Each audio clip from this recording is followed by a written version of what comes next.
Chapter 2761. Warmth. Since the evil energy in her body had been removed entirely, Difui did not want to hide the secret from her anymore. Thus, he explained the situation to her briefly. Gu Shijiu was speechless. The evil energy in her body had disappeared, so her mind was now different from before. She was finally able to think clearly and rationally.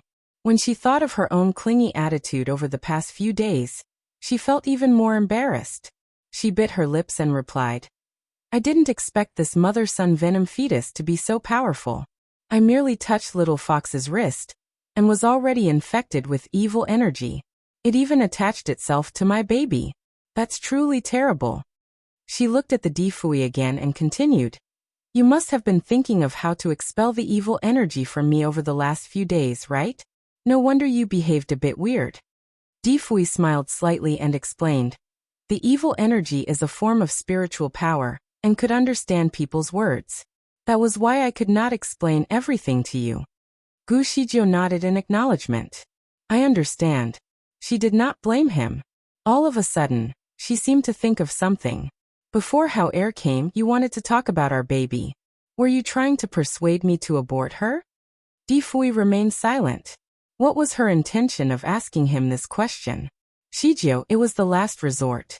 I really had no other way." Gu Shijiu took a deep breath and exhaled. She could understand Difui's intention. Perhaps, if Di Hao had not shown up on time, she would have had to sacrifice the baby in her belly. Nonetheless, it really surprised her that Di Hao managed to find a solution, even when Difui was already willing to opt for the last resort as his answer. How did Di Hao manage to figure it out? Furthermore, he managed to find just the right dragon at the right time. Everything seemed too perfect to be true. "Hao Er, how did you know that this item can cure the mother-son venom fetus?" Gu Shijiu looked at her son curiously. Di Hao was hesitated for a while before answering, "Mother, I have my own ways. It is a heavenly secret, so I can't tell you." After Di Hao became the master of the heavenly law, he accidentally found the legacy left behind by Difui and learned about the cure through his work. It turned out that after Difui had no choice but to abort Di Shuyue, the matter had become a thorn in his heart. He was determined to find the solution to it, and finally found a method. The method was to use the heart of an aquatic dragon just when it was about to ascend and become an immortal dragon. Of course, he had never tried it before, so Difui was only guessing that this method would work. When Di Hao grew up, he used to meet this aquatic dragon that had practiced to become an immortal creature. Di Hao once chatted with it and learned many secrets from it. As it was not easy to become an immortal dragon, this aquatic dragon was so proud to share its story and experience. When Di Hao asked it, it told him about how it practiced, and even mentioned the exact date and location where it hid to ascend into an immortal dragon. Of course, it also said to him that its heart was very precious. The purification effect that it possessed was superior to the flesh of monk Tang. It could improve one's spiritual power, and also drive out any evil energy from their bodies. However, the condition was that it had to take out its heart voluntarily. If it were taken by force, the heart would have no effect at all. This dragon was good in nature, and it had a spirit like monk Tang. It had been keeping a very low profile in the lower bound for 100,000 years. Thus, its life was very lonely, and it had no friends at all. But once it became a dragon, it was finally able to talk freely with people, and wished to share about its family background to the people of the lower bound. While listening to its stories, Di Hao learned that it owed a favor to the former emperor immortal that it wanted to repay. It also asked Di Hao to help it find the descendants of the former immortal emperor, and said that it could fulfill any request from the descendant of the former immortal emperor, as long as it did not cost its own life. At the time, Di Hao never imagined that the information would be useful to him, as he never expected to be able to travel back in time.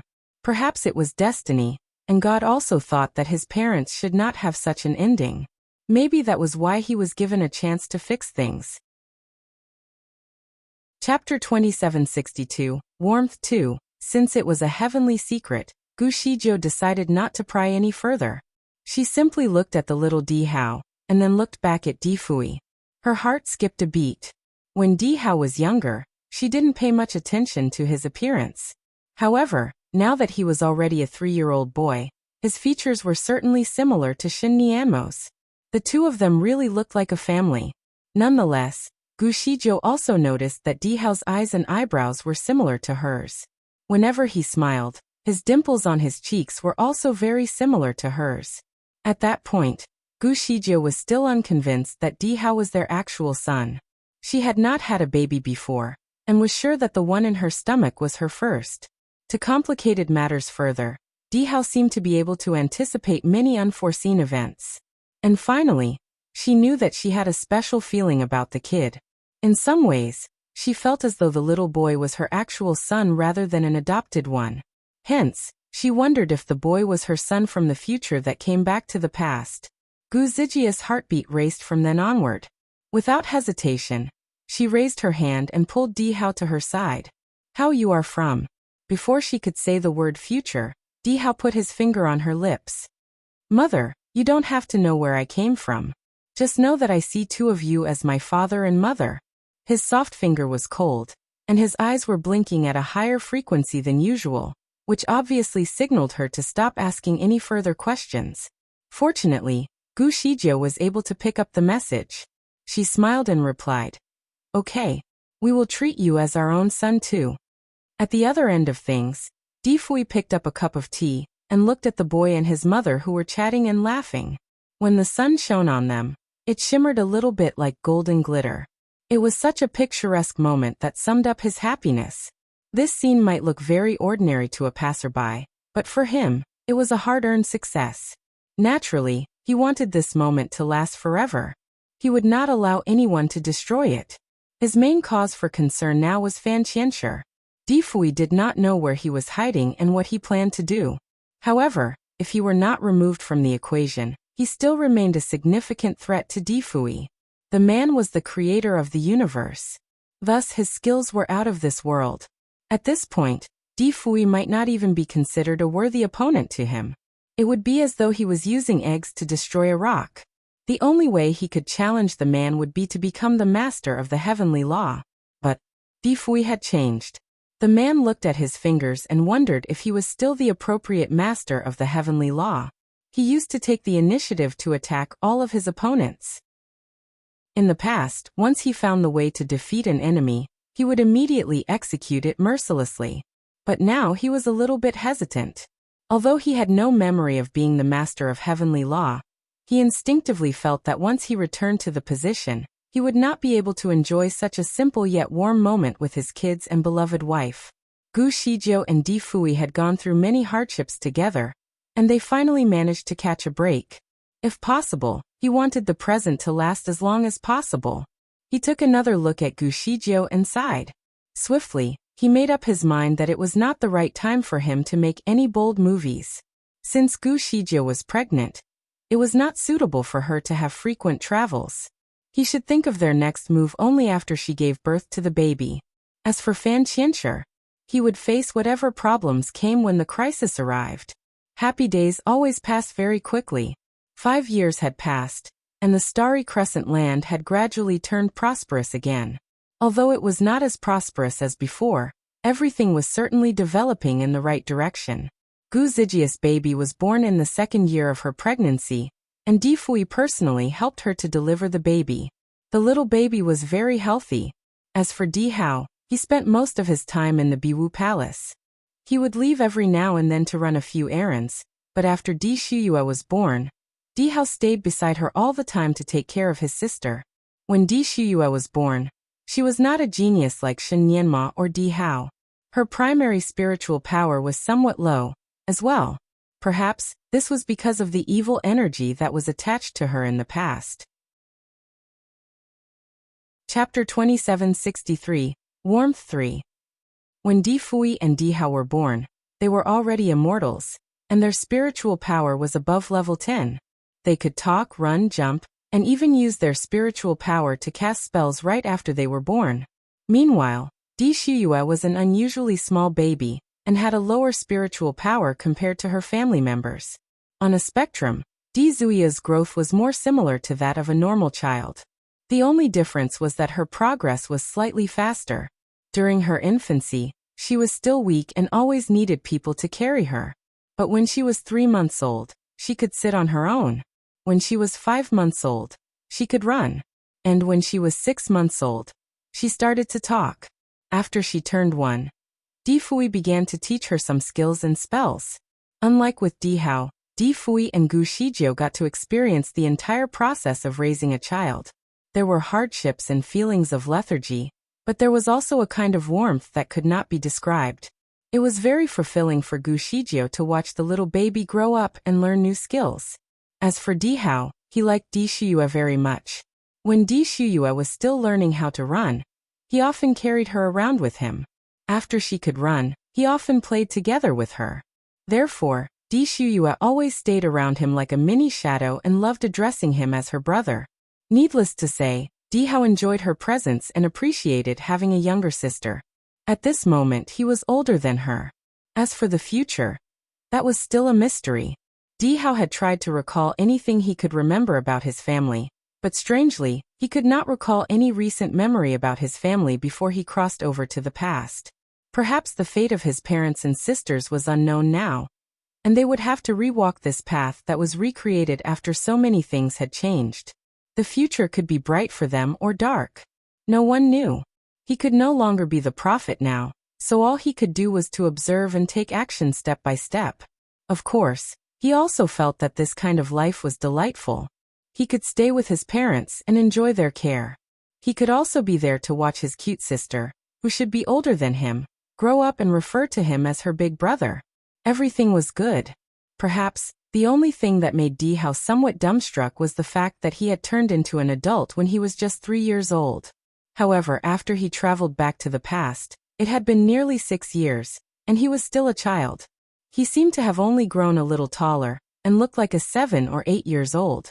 It was no different from the growing speed of ordinary children. Was it because something had happened when he crossed over?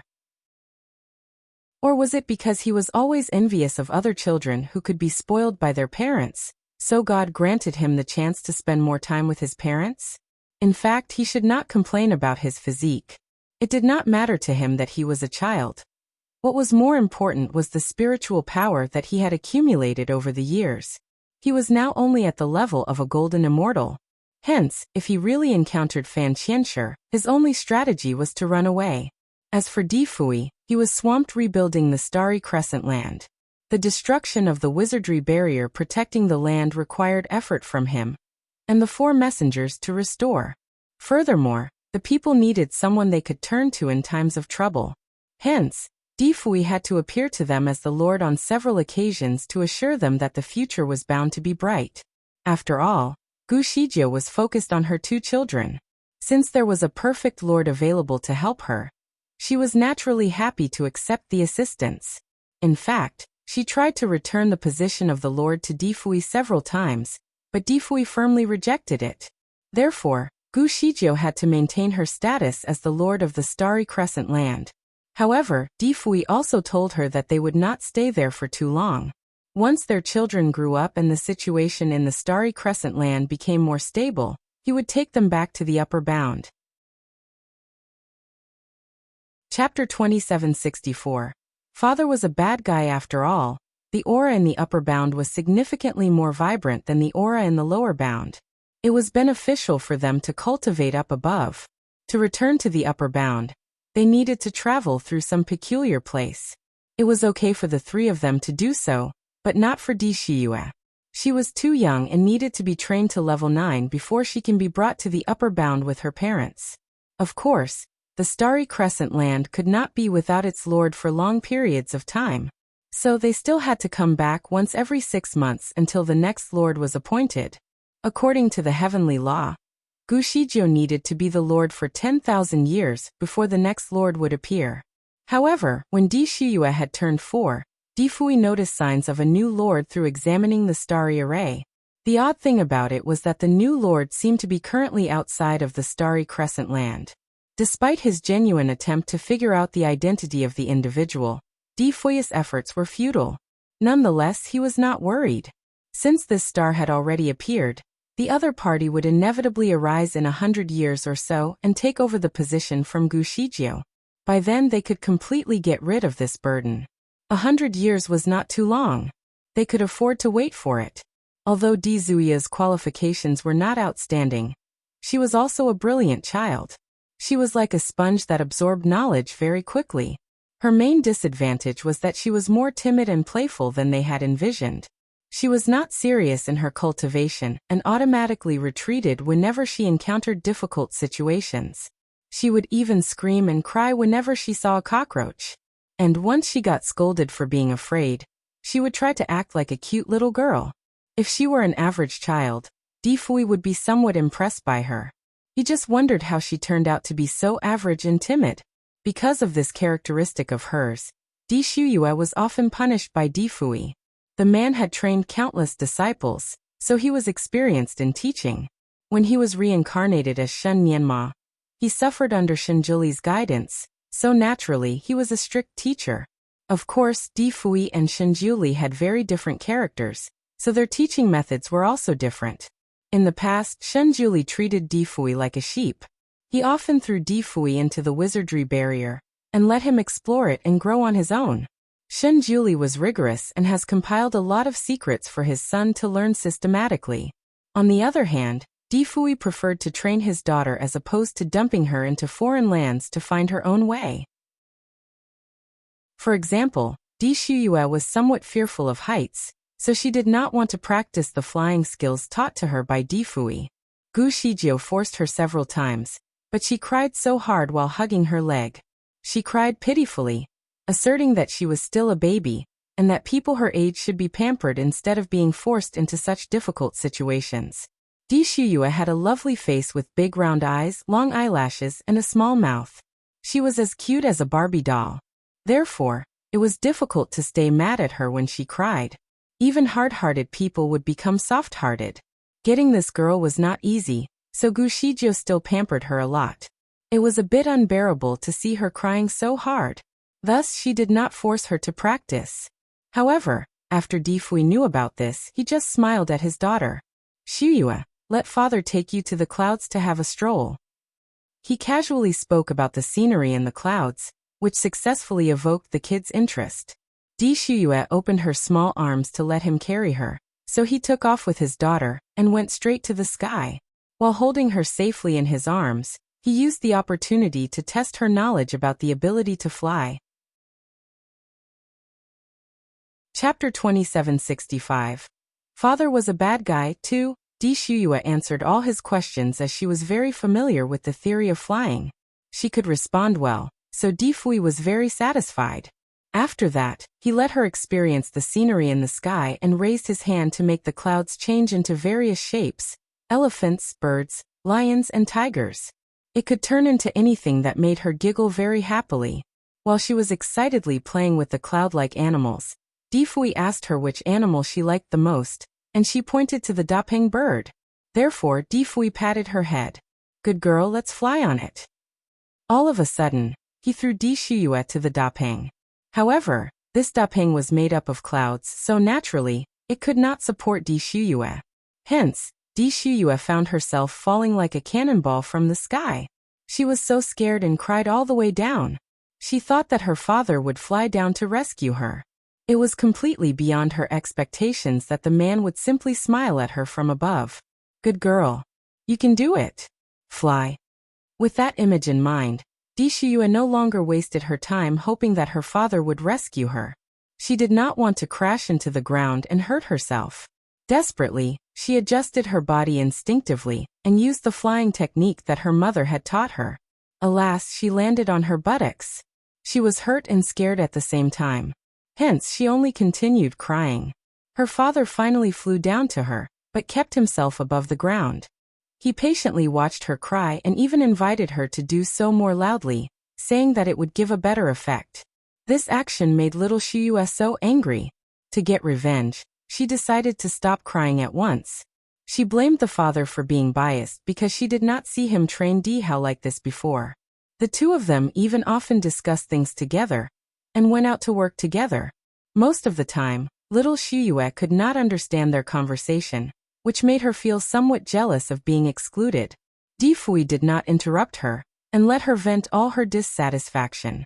When she finally stopped, he asked, "Is that all?" Di Shuyue did not expect to hear these 3 words despite already complaining so much. Her father's nonchalance really stunned her. To continue to show that she was angry, she nodded and said, "Yes, that's all. Father, you are indeed biased.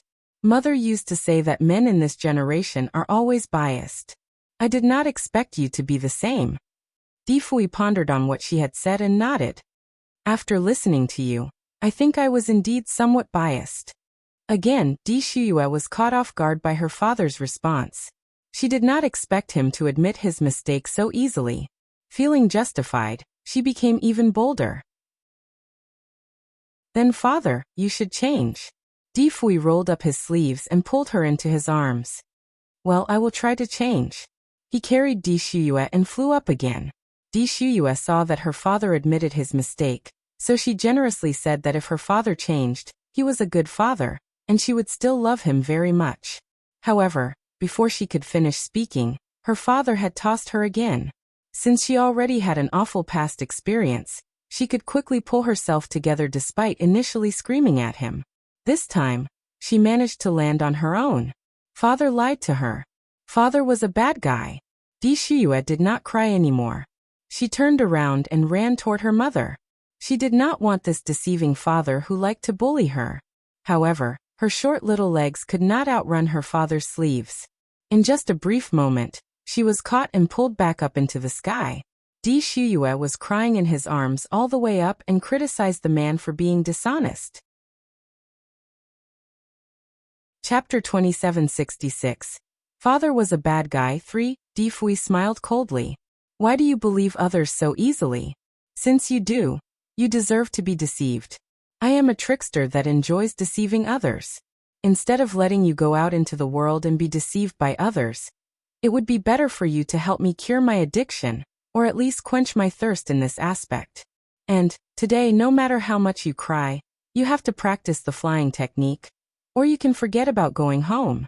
My favorite pastime is to spend my time with a crying child. When I see you cry, I have a sense of accomplishment." Di Shuyue was speechless. She finally realized that she could not escape. Her best option was to face her fear and practice. She also did not want her father to drop her from the sky again to force her to find her footing on the way down. Therefore, she chose to comply with him and practice flying. After trying again and again, she finally mastered the art of flying. She could now fly very fast yet steadily. Di Fui had spent the entire day with her, and was pleased to see her making progress. Whenever he saw her practicing on her own, he rewarded her by giving her some fruits and toys. Nonetheless, Di Shuyue was rather stubborn, and was not ready to forgive her father. She was still angry at him the entire time. Although she had been starving the whole day, she was too proud to accept his toys and fruits. As a result, her father put them away, patted her little head, and praised her for being tough. Instead of pampering her, he asked her to continue being tough. Di Shuyue was so angry that she could not help but shed a few tears. The little girl took the opportunity to threaten her father by telling him that she would go home, and complained to her mother about the way he had been treating her. However, this place was thousands of miles away from home. With her current skills, she could not fly back, so naturally, her mother could not save her from this torture. Thus, her words were purely meant as an empty threat. As expected, her father was not afraid. He did not comfort her and just let her continue crying. In typical fashion, he patted her head and told her to look for him when she was all cried out. He was going to take a dip in the ocean and catch some fish. If she cried long enough, he would cook some fish for her for dinner. Alas, Di Shuyue finally understood that crying was not going to get her out of the situation. Nonetheless, the misery was just overwhelming for her, so she continued to sob slightly longer on her own. Di Fui really left her to go fishing at the lake. He would let this girl cry until the place flooded if she wanted. All the crying only added to Di Zuyo's hunger. She was starving but could not win her father's sympathy and compassion. That drove her to feel angry and annoyed as well. After some time, she suddenly smelled the taste of grilled fish from a distance. That was the last straw for her. In the end, She just ran over to her father and grabbed one of the fishes that he was grilling without uttering a single word. Difui did not stop her, but he looked at her very interestingly. I thought you were adamant that you did not want anything from me? Why are you taking my fish? Dizuio simply took a mouthful of fish without entertaining her father. How much was her pride worth after all? How important was it for her to be tough? When she needed to be soft, she had to do so for her own benefit. Otherwise, she would be at a disadvantage. After spending almost the entire day together, Di Shiyue understood this theory and realized the malice that exists in the world. When the little girl returned, Gu Shijie realized that she was better behaved. She did not cry that frequently and had overcome her fear of heights. What surprised her from the beginning was that Di Shiyue had flown back home. Naturally, the little girl was exhausted. The moment she returned, she plunged herself into Gu Zigjia's arms, asking for love and comfort. She even bit her lips and complained about the way her father had treated her. She wanted to cry, but she had cried too much over the past 2 days. Her tear glands were empty. To add to her misery, she saw her father smiling at her from a distance, so she chose not to cry anymore. Chapter 2767. Father was a bad guy for. She was so tired and exhausted that she even cried in her sleep and flailed her arms and legs around unconsciously. Although she had her own room, after she fell asleep, Difui came over and gently massaged her small arms and legs to soothe her muscles and eliminate her fatigue. When the massage was over, he got up from the bed and looked up to find Gu Shijie with folded arms leaning against the door frame and staring at him. He could tell from her eyes alone that she was smiling. The couple left their kids' room and returned to their bedroom. Gu Shijie looked at him and commented, "Shiyue hates you now. You should let her know that you gave her a massage." Difui shook his head. "She is too delicate. If she knew that I would be soft-hearted with her, it would be difficult to train her later on. Why are you so eager to keep pushing her? In fact, she is already doing well." Difui pulled her toward him and placed her on his lap. "Shijio, she is our child, so she is destined to experience more storms. I don't want her to suffer from losses in the future. The better she can get from her practice, the easier it will be for her to protect herself." Gu Shijio actually advocated strict education for children, as she did not want her daughter to grow like a flower that required protection. Although Fan Qianshi had not reappeared yet, in Gu Zigjia's heart, this was a knife hanging over her head. She did not know when the knife would fall, but once it did, there would surely be a bloody storm.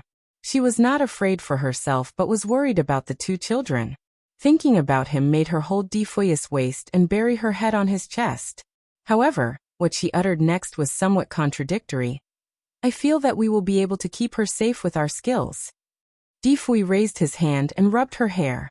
"Shijio, sooner or later, our kids will need to be independent. We can't protect her forever. She should be strong on her own. This child should have died, but she survived, so it was actually against destiny. Her future was bound to be more difficult. The sooner she became stronger, the less danger she would be in."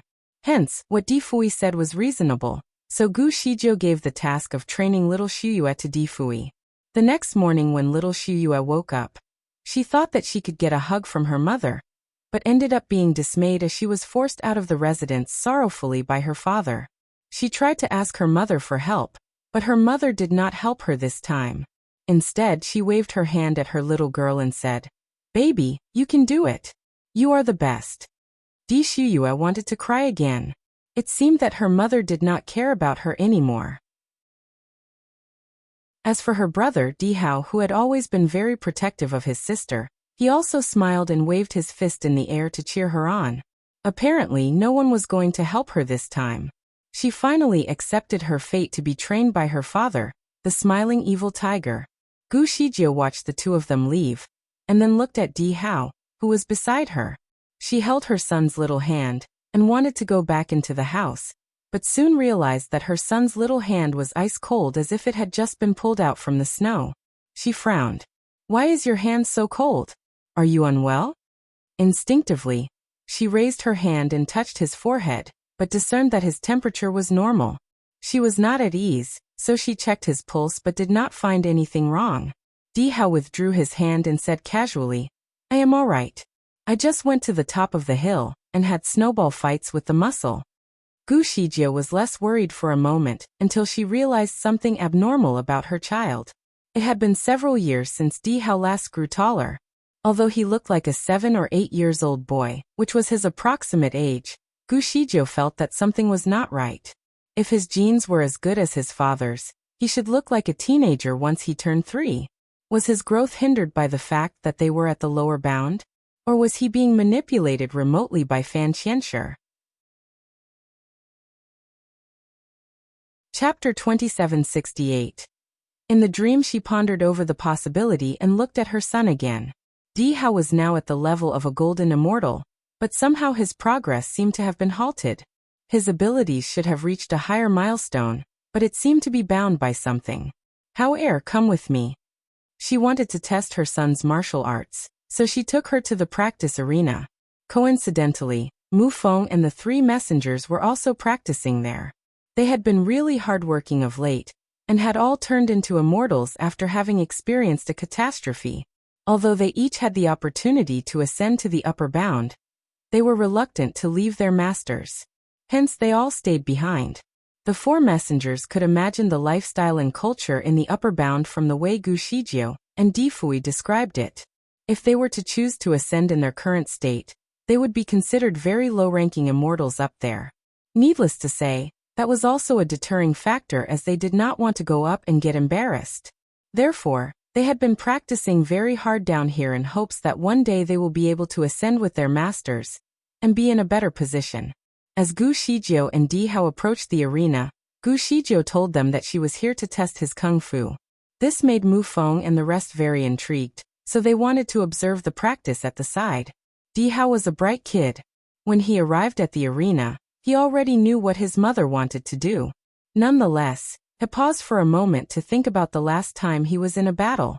After he retrieved the dragon's heart, he realized that his skills grew exceptionally slowly. Also, whenever he practiced, his entire body would ache severely as if some devil was possessing him. He thought to himself that it was perhaps his punishment for changing the course of events. He did not want his mother to worry, so he never said anything, but Di Fui had noticed everything over time. Over the past few days, Di Fui has been trying to regulate his bodily functions. The man had used all kinds of secret techniques, but the effect was not visible. Fortunately, because he looked young, the slow growth of his skills would not create any suspicion among the people around him.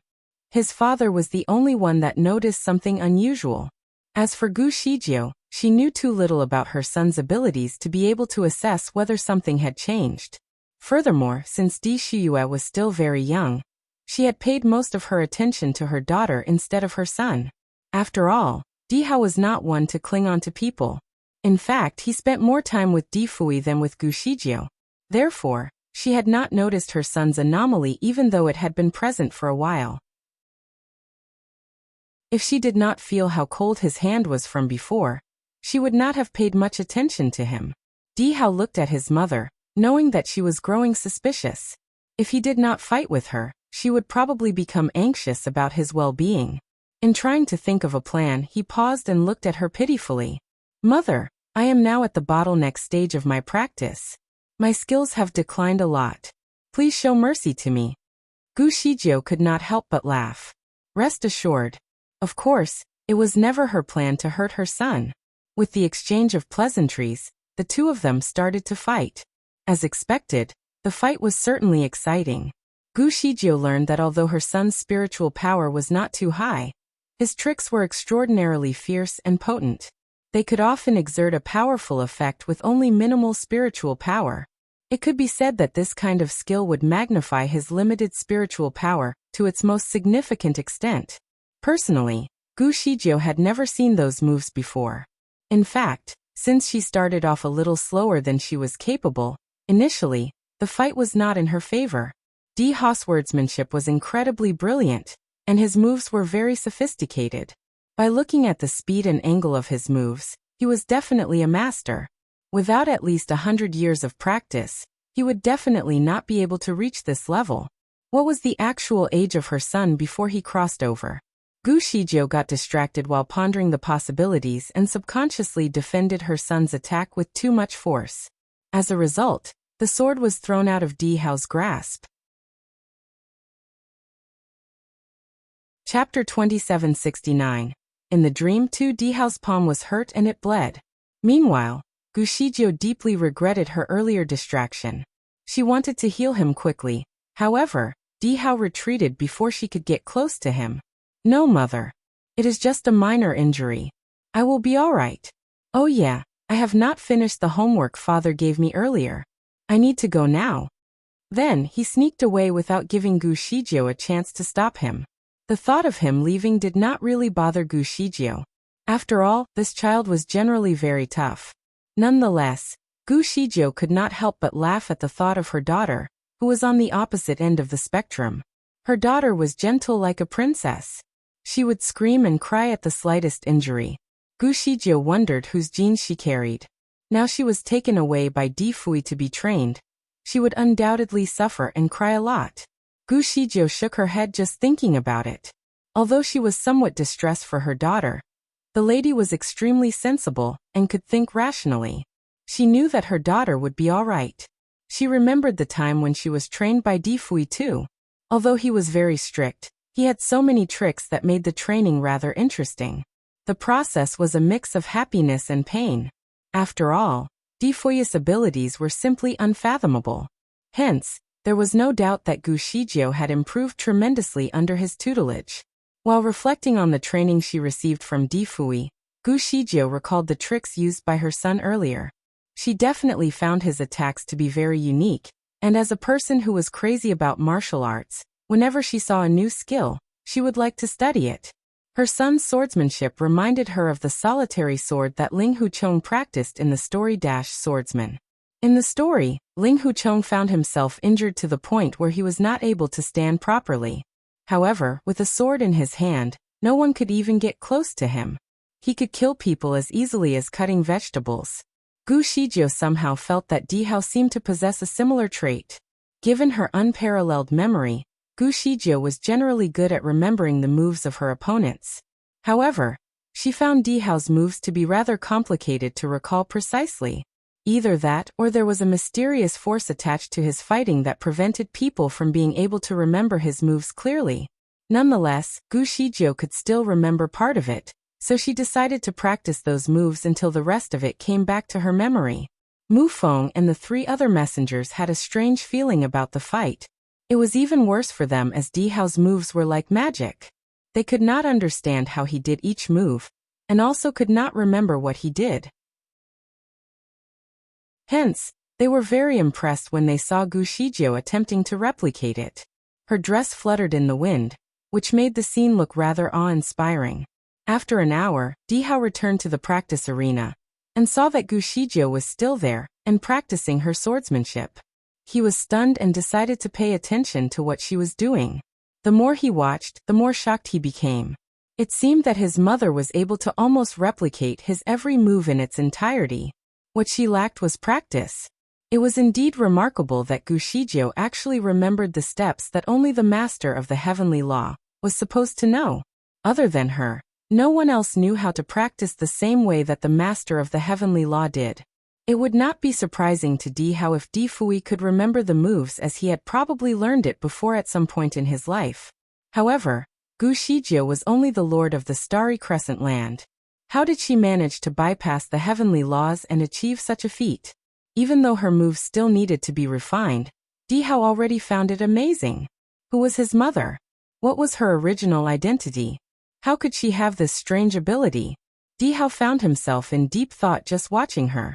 Di Fui did not come back that night, so Di Hao carried a pillow and went into his mother's bedroom. "Mother, can I sleep with you tonight?" Gu Shijiu felt guilty for not paying much attention to her kid lately, so naturally, she would not refuse. She patted her bed and invited him. "Come up." Chapter 2770. In the Dream 3. As it was rare for Di Fui to be away, Gu Shijiu took the opportunity to chat with her son under the quilt. She checked his little hand and found that his injured palm had healed entirely. There was not even a scar left behind. Finally, Gu Shijie was very relieved. She comfortably chatted along with her son and wanted to ask him more about the future. However, Dihao looked very sleepy and even yawned a few times during their conversation. He looked a bit pale, so she could not bear to keep him up with any further questions. Dihao rolled into her arms and said, "Mother, can you hug me to sleep? You have never put me to sleep before." The boy sounded rather pitiful, which made Gu Shijie feel bad as well. She had ignored her son too long. This son was rarely so clingy, so Gu Shijie did not want to reject him. She hugged him in her arms and replied, "Sure, I will hug you to sleep." Perhaps it was because she was hugging her son, but Gu Shijie actually fell asleep very soon after she hugged him. Her breathing grew heavier, and she lost consciousness. Meanwhile, Dihao slowly opened his eyes while in her arms and quietly looked at her for a moment. Then he gradually extended his small hand to pinch a strange spell. There was a pale purple light at his fingertips all of a sudden, and he put his soft fingers on Gu Shijie's temple. Swiftly, the purple light glowed around her body and covered it entirely. Gu Shijie had a dream. The earth that she envisioned in her dream was strange and desolate, with hardly any life. There were many deep trenches on the ground that did not seem to exist naturally, but looked as though a strong force created them. Seeing the barren land made Gu Shijie sad, as many living things seemed to have perished. The sound on a thunderous battle could be heard somewhere in the distance in front of Gu Shijie. The sky was flashing with lights while the sound of thunder was raging through the air. The ground was shaking as if an earthquake with a magnitude of 10 occurred. The scarce fragile vegetation that Gu Shijie saw had been uprooted, making the land even more desolate.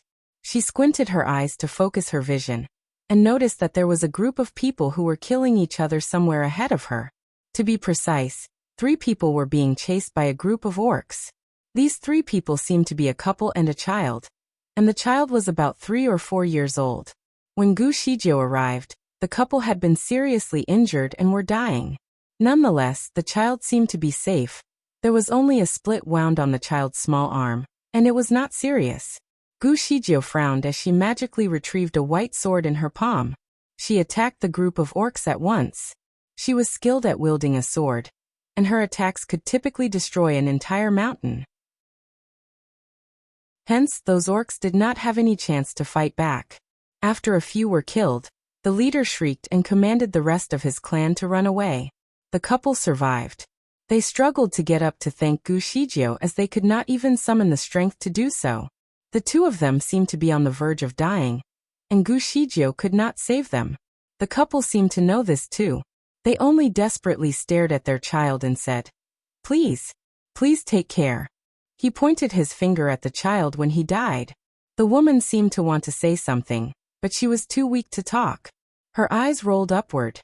Then, she went along with her husband. The child got out from under the woman's arms and looked at the dead couple. Then he looked back at Gu Shijie. He did not cry but just stood there awkwardly. Gu Shijie looked at the boy. He was a lovely boy, and his talent was excellent. She immediately thought of taking him as her apprentice. She looked down at him and asked, "What's your name? Are you willing to recognize me as your teacher?" Chapter 2771. The creator of the universe. The kid was stunned and immediately raised his head. "I will not easily worship a master." Based on his reply, he seemed to be a rather proud individual. Perhaps having him as an apprentice was a gift. Gu Shijie raised her eyebrows slightly as she was surprised. She did not like to force people to do something they did not want to do. In fact, she was not looking for an apprentice. However, she was able to spot the child's talent, so she came up with the suggestion.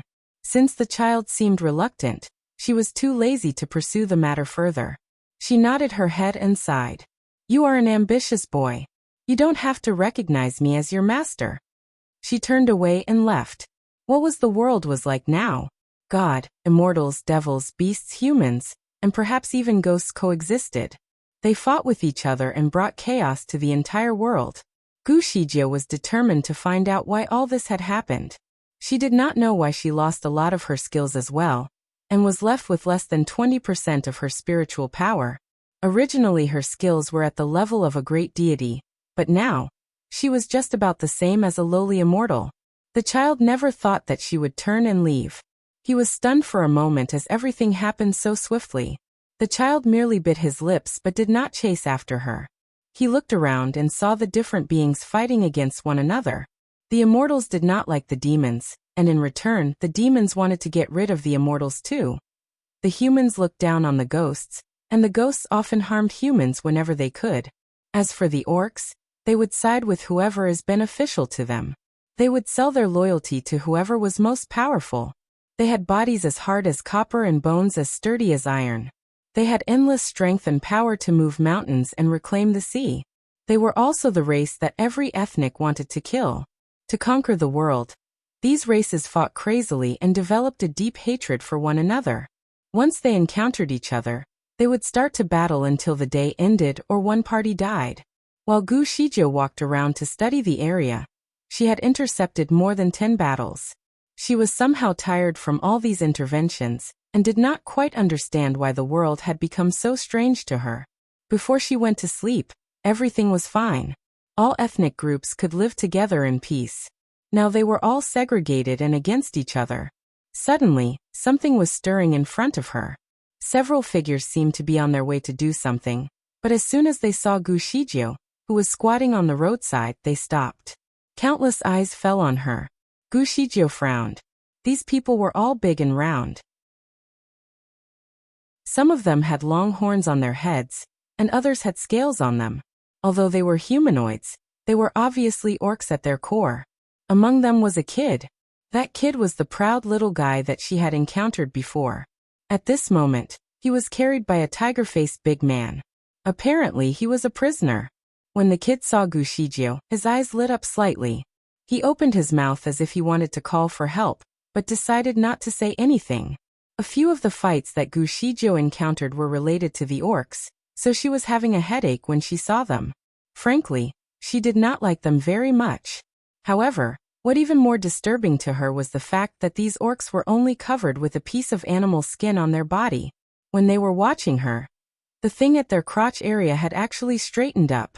The tiger-faced leader threw the kid into the hands of one of the other orcs, and then rushed to her with slobber drooling down his face.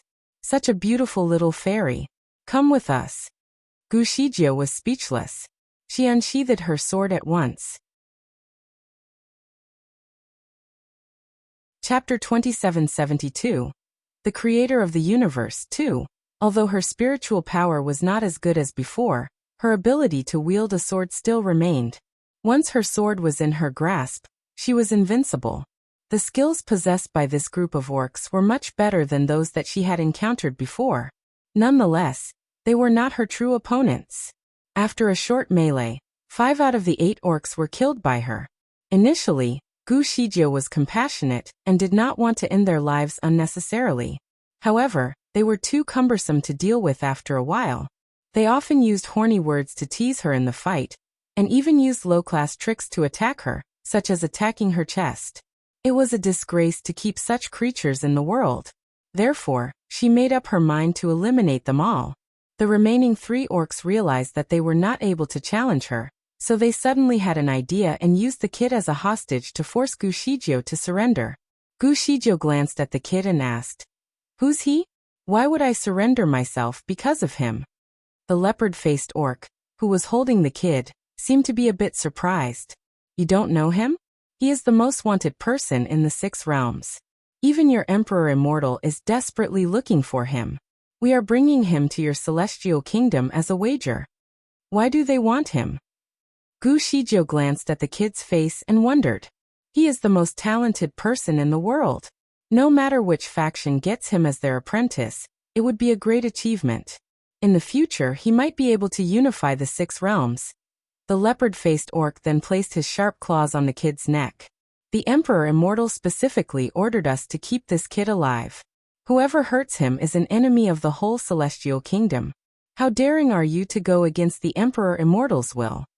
Gu Shizhou folded her arms and replied, "Since hurting him makes one an enemy of the whole celestial kingdom, what are you doing now?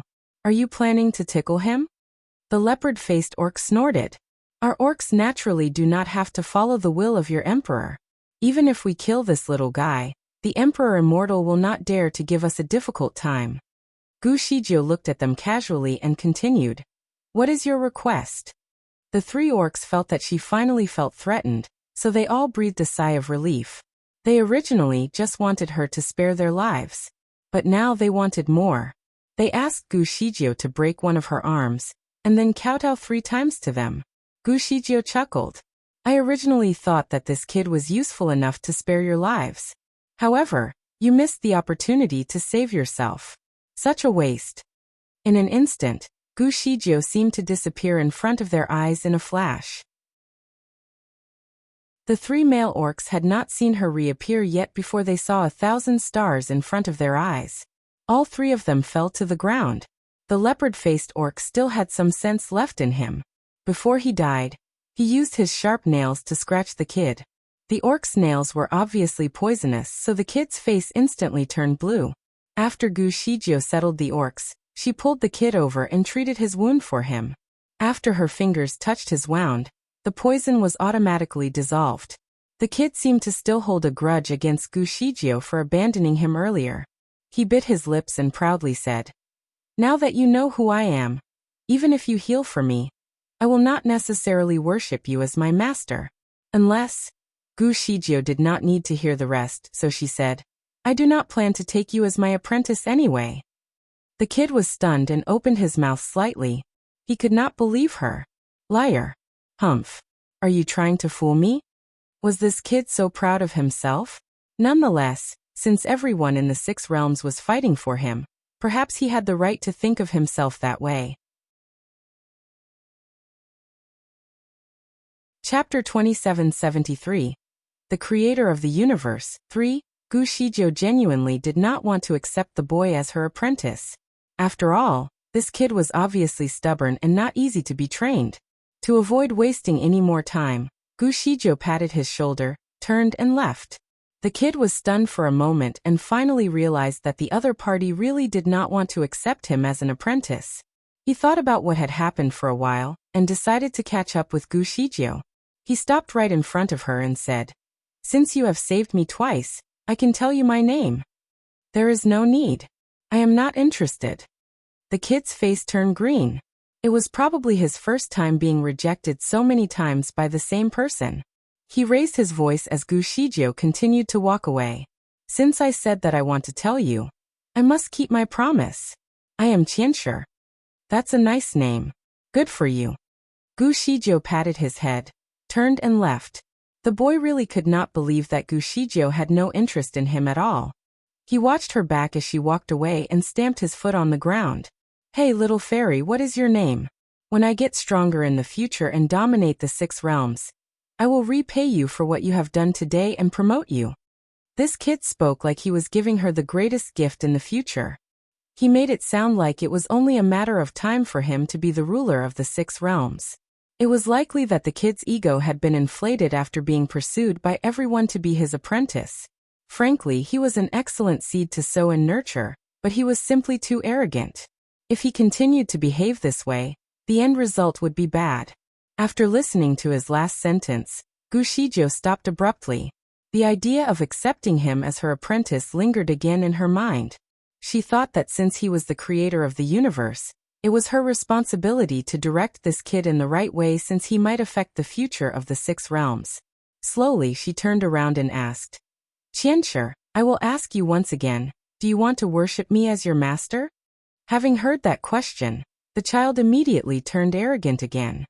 He raised his chin highly, thinking to himself that the lady had just been pretending to walk away. Little fairy, although your kung fu is very high, you are not qualified to be my master. I will only consider it if you are willing to listen to me and follow my commands. You have to know that if you take me as your apprentice, I can help to promote you to the highest position in the celestial kingdom. Even the Emperor Immortal will look up to you. He stopped before he finished his sentence because Gu Shijio raised her hand and touched his head. Qianshi, you are in dire need of medication. I have given you a chance. It's fine if you don't want to take it. She no longer cared about him and directly teleported away. The kid was speechless. He could sense that he had missed an excellent opportunity. He couldn't help but shout, Who are you? No one answered him.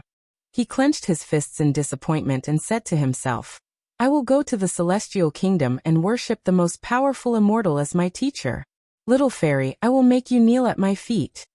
The 6 realms were in a state of chaos. It was so bad to the point where it was suffocating. It was impossible for Gu Shijie to use her current strength to restore the world to its previous condition. Everything had to wait until she could restore her abilities. Therefore, Gu Shijie isolated herself in a valley, so that she could cultivate and restore her spiritual power as quickly as possible. Because of the continuous war in the 6 realms, all the lands were damaged by natural disasters such as hurricanes as well as fierce battles. It was also the same in the valley in which Gu Shijie had isolated herself. The once lush forest was now destroyed by war, and the minimal vegetation on was now even more scarce. Flowers became a rare species. Nonetheless, after staying here for some time, Gu Shijie seemed to have rekindled her own purifying aura. She had automatically purified the suffocated air swirling in the valley to the point where a clear sky was revealed on top of her. Wherever she went, steam seemed to travel with her around her body that moistened everything to the point where the bare mountains began to sprout again with vegetation. There was colorful auspicious air rising out of the valley. Chapter 2774. The Creator of the Universe 4. The greenery began to spread farther and farther. In the end, the land within 1,000 miles from where she was standing began to regain its vitality. Di Hao looked at his mother, who was asleep, and his fingers that were covered in light shivered slightly. He looked shocked. He used a special technique that enabled him to find out the origin of a person by tracing their ancestry. Now he finally found out the origin of his mother. She was the creator of the universe. Although he could only see pictures from her dream, he could already tell her identity was he saw the bright, auspicious aura that breathed life into the area. He was sure of her identity. The creator of the universe could bring vitality to everything. Therefore, there would be flowers and plants present wherever she went. Di Hao had become aware of this knowledge when he became the master of the heavenly law. He was wondering at the time how would such a person like Fan Qianshi could be the creator of the universe. Apparently, he had self-proclaimed himself to be the creator of the universe, or had taken over the position from the original candidate. There was only one way for the latter to occur, which was that the original creator of the universe had immortalized.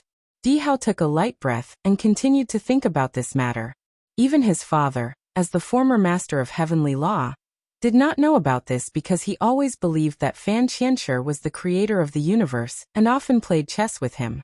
Why did his mother immortalize? How could she become a clone? Furthermore, since the kid in her dream was undoubtedly Fan Qianshi, did he ever worship the original creator of the universe as his master? How did he become her successor? Numerous questions were spinning around in Di Hao's mind. He decided to cast another spell to continue watching everything unfold. He saw that Gu Shijie set up a wizardry barrier in the valley and practiced very hard. There was once when she finally made a breakthrough in her practice, but she could not muzzle the auspicious aura that came from her body. It was so strong to the point where the auspicious aura broke through her wizardry barrier and rose to the sky. This was a sensitive matter to the celestial kingdom. When someone saw it, they quickly reported it to the Emperor Immortal. At that time, Emperor Immortal was delighted by the arrival of Qianshi. He held a grand banquet in the celestial kingdom to welcome the little boy. He wanted to find a good master for Qianshi to nurture his talent, so that one day he would be able to bring glory to the celestial kingdom. As expected, Qianshi had extremely high requirements. He only wanted to worship the strongest person in the celestial kingdom. To be sure that the selected person was the strongest, he wanted them to battle each other and prove the status. Therefore, the banquet turned out to be a contest in which all the masters in the celestial kingdom found themselves on a battle platform. But in the midst of the matches, there was a spy who came to report the auspicious aura seen in the sky. This matter was very significant, so the Emperor Immortal immediately followed the spy to observe the auspicious aura. After seeing its shape and form, his facial expression changed slightly. He seemed to be happy and somewhat stunned as well. This is the work of the creator of the universe. Is the creator awakened? The other immortals looked at each other for an explanation. Some of them could not help but ask, "Is there a creator of the universe? I always thought it was all a myth." "Yeah, I haven't seen him in the past 10,000 years. It turns out that he was not immortalized yet. Was he just asleep this whole time?" Most of the immortals made their speculations. However, Qianshi, who had been quiet the whole time, suddenly shouted, "I want to worship the creator of the universe as my teacher." Then he turned around and rushed down to the scene. The immortals looked at each other and were confused as to what to do next. Meanwhile, the Emperor Immortal said in a serious tone, "The creator of the universe is awakening. It is a blessing to the 6 realms. I shall go and visit." He led the crowd together to the lower bound. Chapter 2775. The servant boy and the disciple of fragrant flower blossoming scent circled the valley. The clear water and the emerald hills made for pleasant scenery that was pleasing to the eye. Once the Emperor Immortal dismissed the dark clouds that obscured his view, the entire valley was revealed, creating strong contrasts as compared to the barren land beyond the valley. By the river, there was a thatched cottage of green willow leaves. Wildflowers blossomed on the roof, creating a rustic charm. The 6 worlds were completely chaotic. There were fights every day, even between the immortals. The chaos led to noisy and smoke-filled lands everywhere. The situation was so bad that a miasma of smog covered up the entire sky. Life began to wither, making the celestial world a place of desolation. Nothing was able to grow on the infertile land. The Emperor Immortal wanted to make the place look better, so he created flowers with his spiritual power. However, the flowers were artificial, so although the view looked amazing from afar, the flowers looked synthetic from up close. Therefore, the immortals had not seen such spectacular views of mountain scenes in a very long while. Even Qianshi was surprised. Soon, someone emerged from the thatched cottage, and as soon as Qianshi saw who the person was, he felt his jaw involuntarily dropping. A woman gracefully emerged from the cottage with her hair flowing naturally, gently caressing her emerald green dress. Her exquisite features matched the ethereal gracefulness in every step that she took, made for an unforgettable countenance for all of them. Her grace was clearly a marvel from nature's own hand. Her beauty took all of their breaths away. The women who witnessed the scene were ashamed of their appearances. Meanwhile, the men were all at a loss for words. The woman locked her gaze at the Emperor Immortal and said, "Guan Shao, it has been a while." Guan Shao was the name of the current Emperor Immortal in Gu Zijia's dream. Slowly he knelt and bowed before her. "My divine lord, you have been gone for tens of thousands of years. Your return will finally bless the 6 worlds." As soon as the Emperor Immortal knelt, every other immortal quickly followed. Gu Shijio had been in a dormant state for far too long. Thousands of years had gone by in her absence. She could no longer keep up with the dramatic changes that had taken over the world by storm. She took a look at the immortals behind the Emperor Immortal and shook her head. They were all so young, so she did not recognize any of their faces. Qianshi was among the crowd. Although he was small, his presence could not be easily dismissed. His outstanding aura made him the center of attention. He was always the spotlight in a crowd. He thought that he deserved the same amount of attention from Gu Shijio, but that did not happen. She did not even look his way. She had a short talk with the Emperor Immortal before asking him to leave with his men, as she needed to be alone in peace. The Emperor Immortal cordially invited her to the Celestial Kingdom for the abundance of spiritual power that would help her cultivation. He even offered to build a residence so that she could have a place to stay. Gu Shijio looked away and said nothing. It was a problematic time, so no matter where she chose to go, her presence would certainly stir up the crowd. Hence, she chose to stay away and observe the conflict from afar for the time being.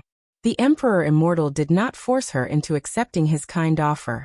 "I shall not bother you any more about moving away, my divine lord. However, it is still inconvenient for you to stay here alone. Would you like me to appoint 2 young servants for you?"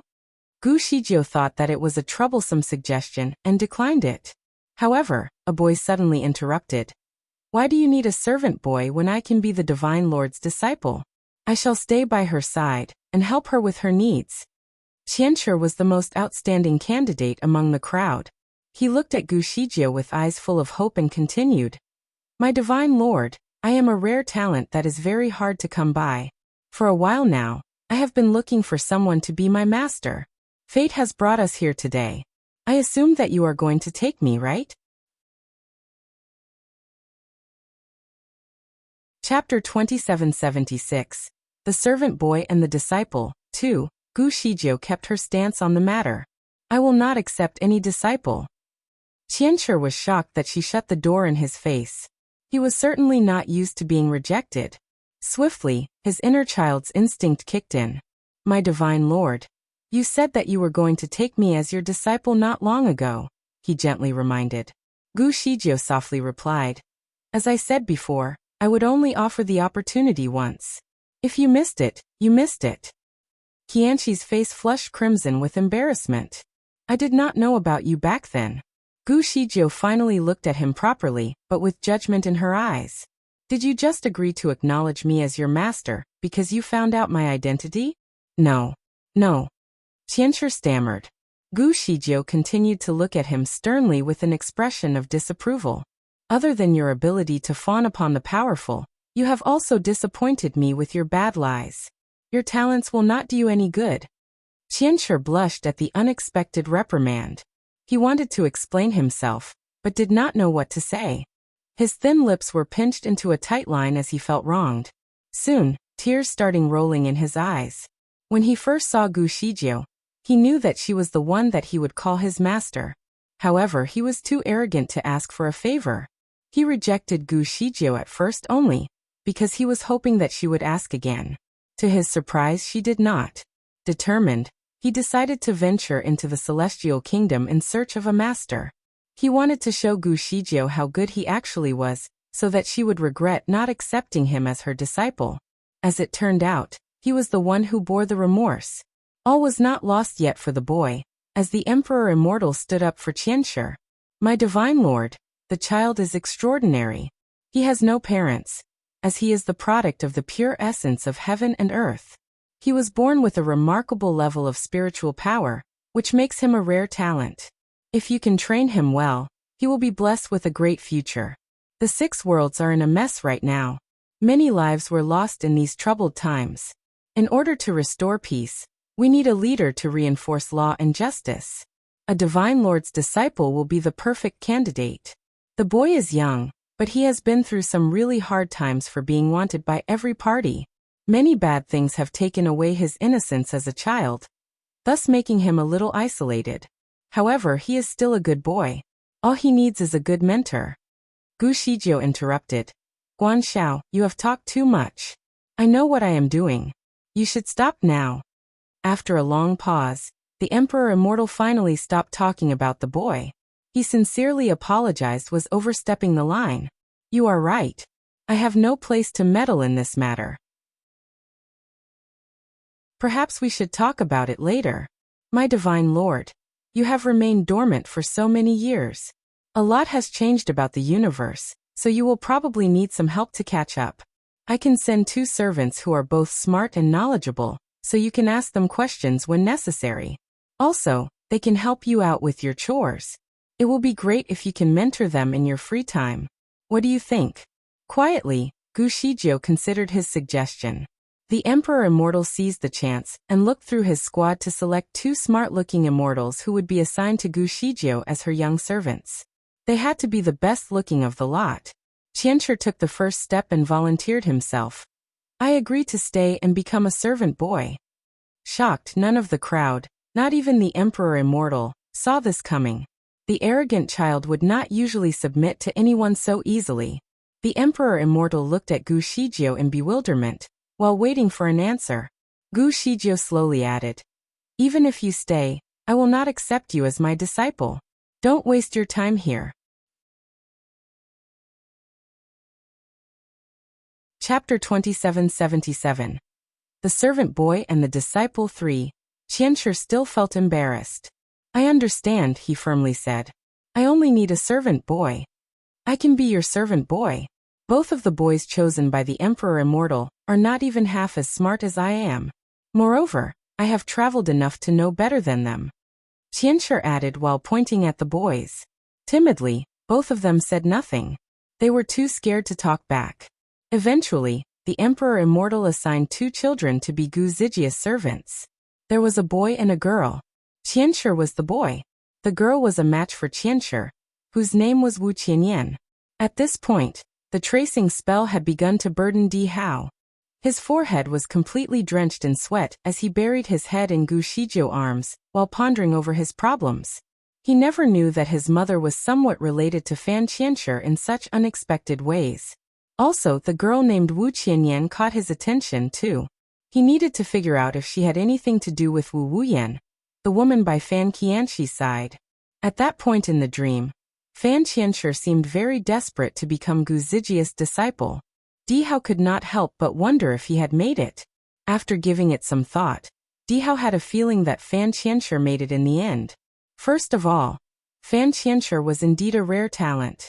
If he ended up becoming a disciple of some wicked man, he would grow up becoming a threat. As the creator of the universe, Gu Shijio would definitely not hold any persistent feeling of annoyance against the young boy, and would also not want him to fall into the wrong hands. Based on the reasoning, Di Hao believed that Fan Qianshi had eventually become her disciple. The rejection must have been a test. She needed to observe if the boy really had the desire to be trained. Di Hao was small in size but was no longer a child. He had lived through enough experiences to know the purpose behind Gu Zijia's every decision. He recalled all that he knew about the creator of the universe. Her character and appearance somewhat resembled his mother, but the creator had a mighty aura that clearly surpassed his mother's. Di Hao took a look at his mother again and cuddled up to her. He liked how his mother was at this moment. In her previous life, all she cared about was the world's peace. Obviously, there were many responsibilities that she had to bear. She was more of a divine being who genuinely cared about her people, and was not a person with feelings and emotions. Therefore, Di Hao was desperate to find out what happened to the creator of the universe. He took a short rest for about 2 hours before continuing his search into Gu Zijia's past. The return of the creator of the universe was a big deal to all 6 worlds. The creator of the universe was the one who made life possible in the very beginning. All human beings, animals, and even monsters were her creation. She was undoubtedly the sole ancestor and God that they all shared. Before she became dormant, all beings lived together in harmony. But things took a bad turn in her absence. Without her, there were no rules and no restrictions. The complications then began, which led to a violent struggle for thousands of years. The grudge and death over the numerous wars gave birth to ghosts and demons all around. The world had undoubtedly become a bad place. Therefore, the news of her return was widespread in every corner of the 6 realms. The kings and leaders of the Celestial Kingdom, Animal Kingdom, Monster Kingdom, and the Devil Kingdom were eager to see her, each with different purposes, for they were all worried that she might show a discernible bias towards their enemy. Reasons were made up just so that they could meet her. However, all of them were denied entry since none of them could make it through the wizardry barrier. Although her kung fu was badly depleted, the wizardry barrier remained unaffected. It was built with the very foundation of her divine power, so no one was able to break it unless they knew the same kung fu as her. The Emperor Immortal was the only one who knew her, as he was once placed under her service, so he had the chance of learning some bits of her kung fu.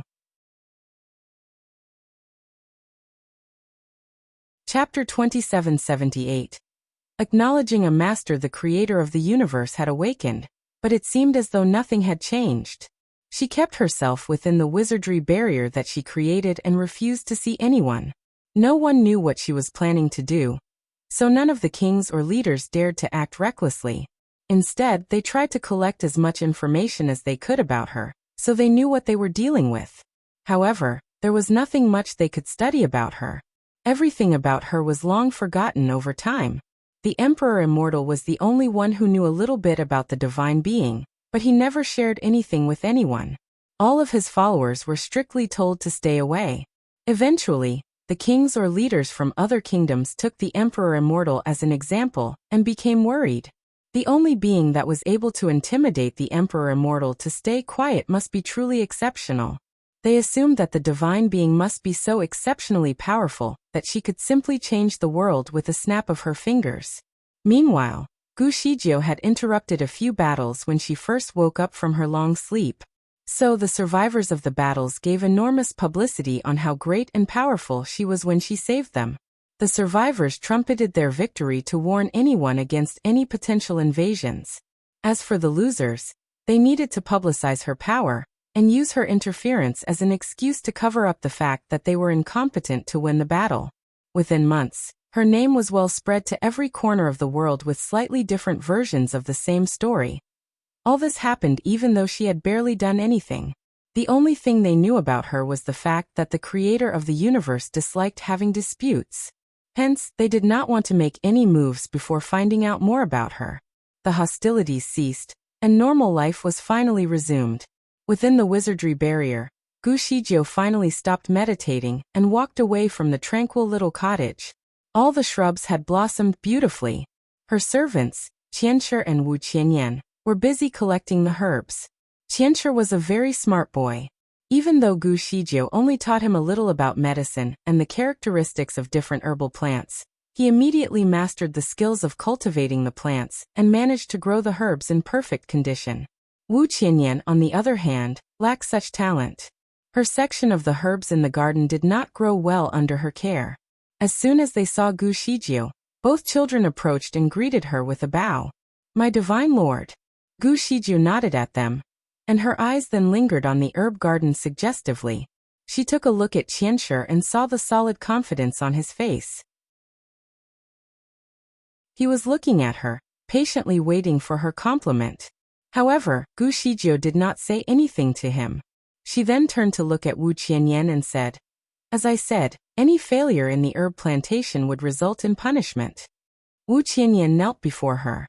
"I am ready to be punished. You are required to water every herbal plant in this valley for a month.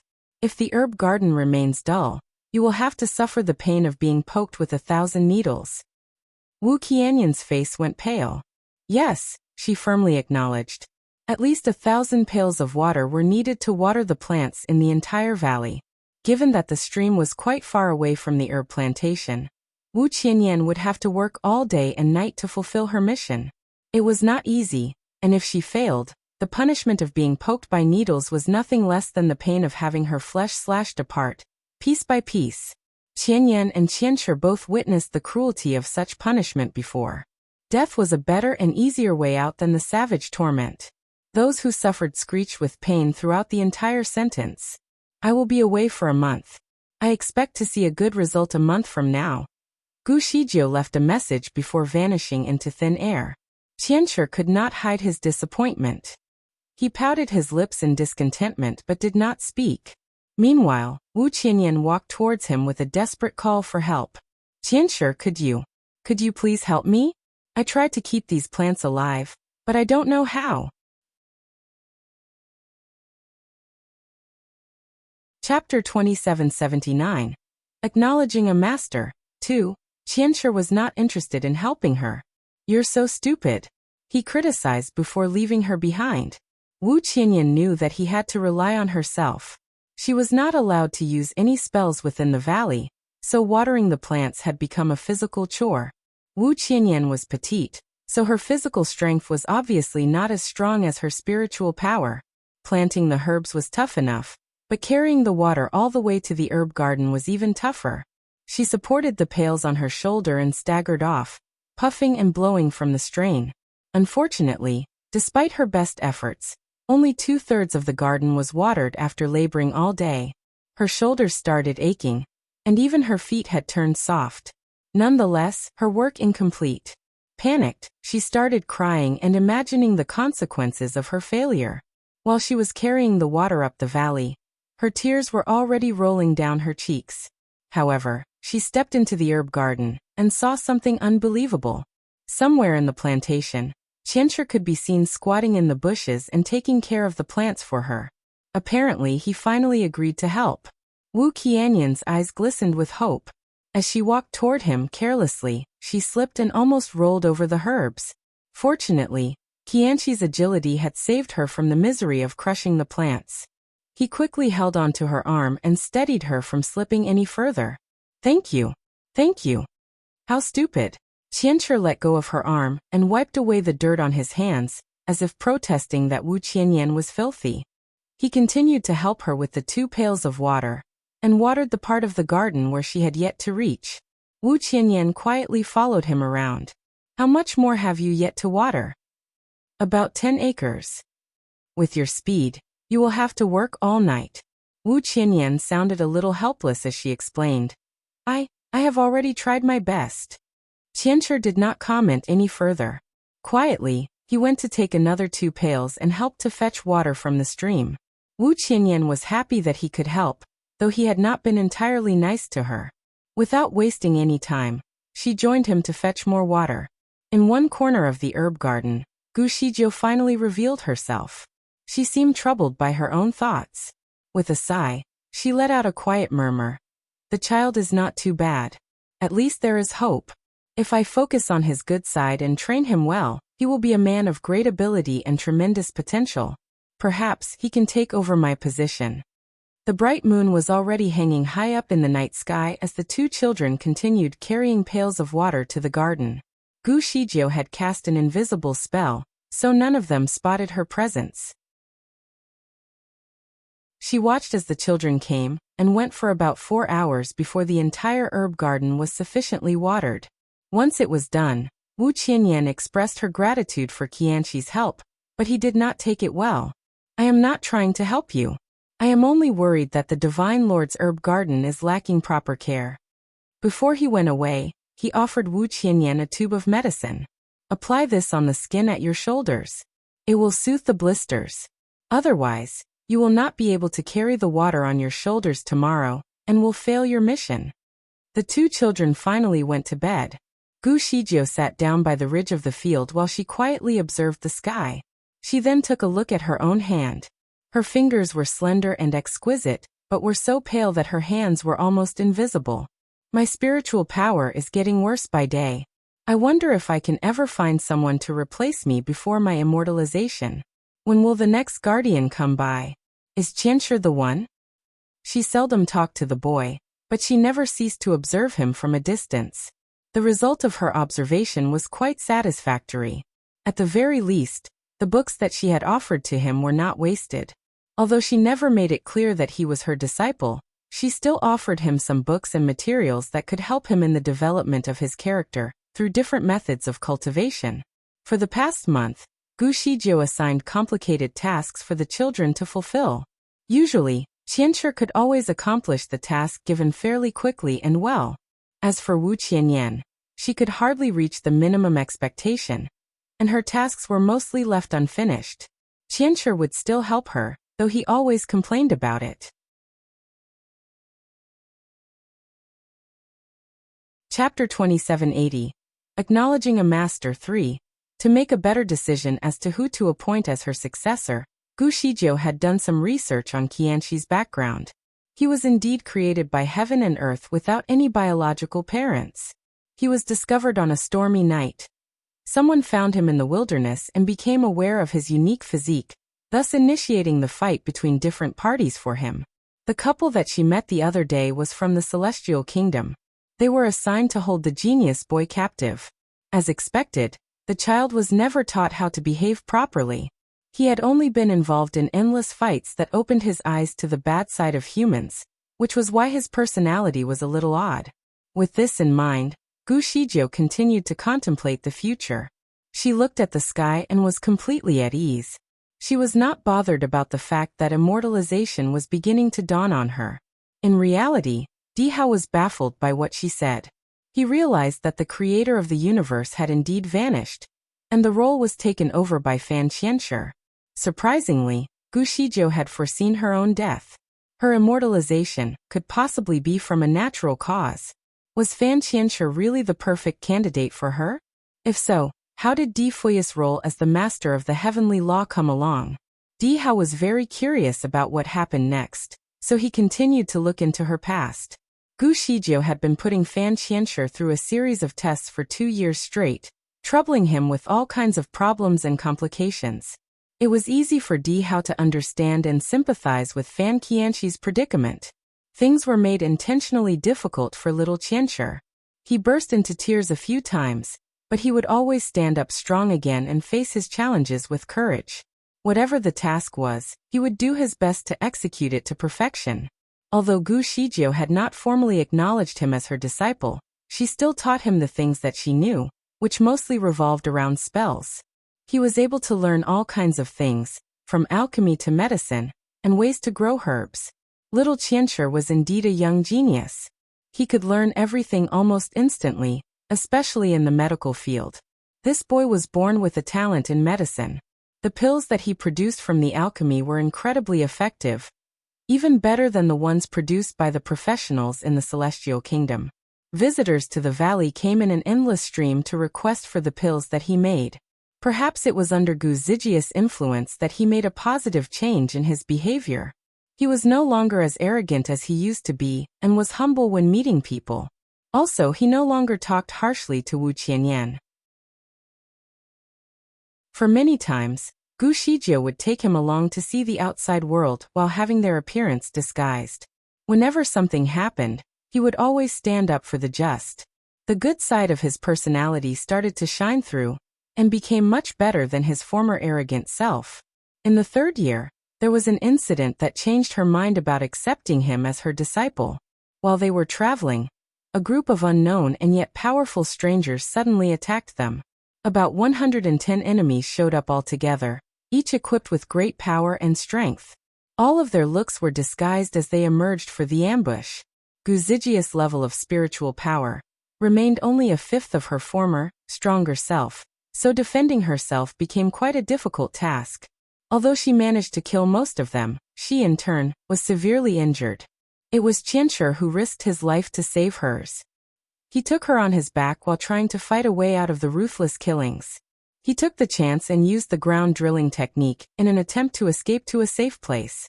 They made their way into a dense mountain and found a cave where they could rest. Gu Shijiu did not rest for long. She got up and saw Qianshi by her side. He was already covered in a mess of blood and mud. He disregarded his own injuries and decided to guard her safety while she slept. Quietly, Gu Shijiu pulled him closer so that she could treat his wounds. When they safely returned to the valley, she asked, "Do you want to take me as your master?" Shocked, Qianshi was overwhelmed with joy by the question. He knelt down and finally called out loud the name that he had been dying to use, Master. Chapter 2781. A coincidence. Gu Shijiu studied him for a while, and heaved a sigh after making some calculations about his destiny. Your name is incomplete. I shall now grant you a surname. What about Fan? Qianxi's eyes glistened with joy. Thank you, my master. From now on, I will be known as Fan Qianshi. Do you know what the word Fan stands for? Please enlighten me, Qianshi answered. Your personality is unpredictable. There is no clear line between right or wrong for you.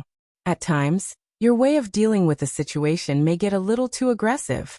Hence the word, Fan means to show great mercy. I hope that you can be compassionate and stay away from any wrongdoings. May you be a great man for thousands of years to come and protect the world with all you can. Fan Qianshi took some time to absorb her words and then replied, I shall do as you said, master. Due to his unique physique that was nurtured by the essence of heaven and earth, the rate of his growth was tremendous. In 3 years, his physical appearance had changed from that of a toddler into a teenager with adult qualities and strength. In reality, Di Hao could not help but sigh. As expected, Fan Qianshi really did become Gu Zijia's disciple. He knew his mother well enough to be aware that she would either keep her guard high up or trust a person wholeheartedly. There was no in-between. She even gave Fan Qianshi his name. It seemed like Gu Shijiu was ready to let him take over her role when she was finally gone. At this point, no signs of the Master of Heavenly Law were revealed yet. He wondered if the Master of Heavenly Law had already come into existence by that time. That sounded very plausible since creating the heavenly laws could be a very long process. It was meant to create harmony among the 6 worlds over time. When Gu Shijiu was still alive, the 6 worlds were not well established yet. Anyone could do anything without being bound by any laws. Fighting was a common occurrence when things did not work out the way a party intended. It was a world without structure, governance, and laws. Without a proper set of rules, the master of heavenly law would have no role to play. Nonetheless, perhaps it just was not the right time for Difui to show up yet. Dihao was a little disappointed. He stared at Gu Shizhou in his vision, and could not help but wonder how Fan Qianshi became so wicked.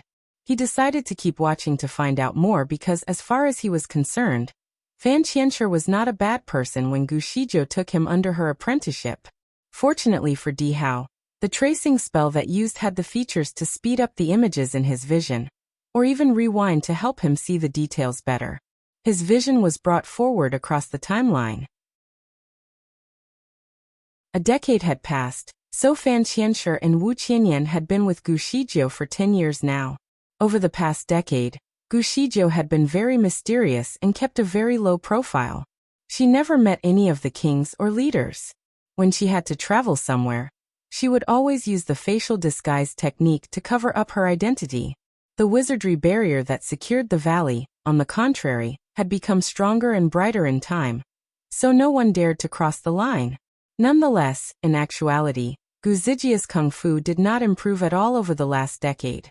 Instead, she had taken many steps backward. Her level of spiritual power was only about 10% left of her former strength. The main positive was that she could upkeep her divine aura, so people dared not take advantage of her. When any leaders came to visit, they would be turned down by the creator of the universe and met by Fan Qianshi. As soon as Gu Shizhou took him as her disciple, she taught him everything that she knew, thus taking his progress to a higher level. In a decade, Fan Qianshi's kung fu had already surpassed any other immortals with thousands of years of cultivation. When he was born, he was only at the level of a golden immortal. By now, he was almost a great deity. The rulers of the 6 worlds all witnessed the tremendous progress of the child, which they knew was only possible under the guidance of the creator of the universe.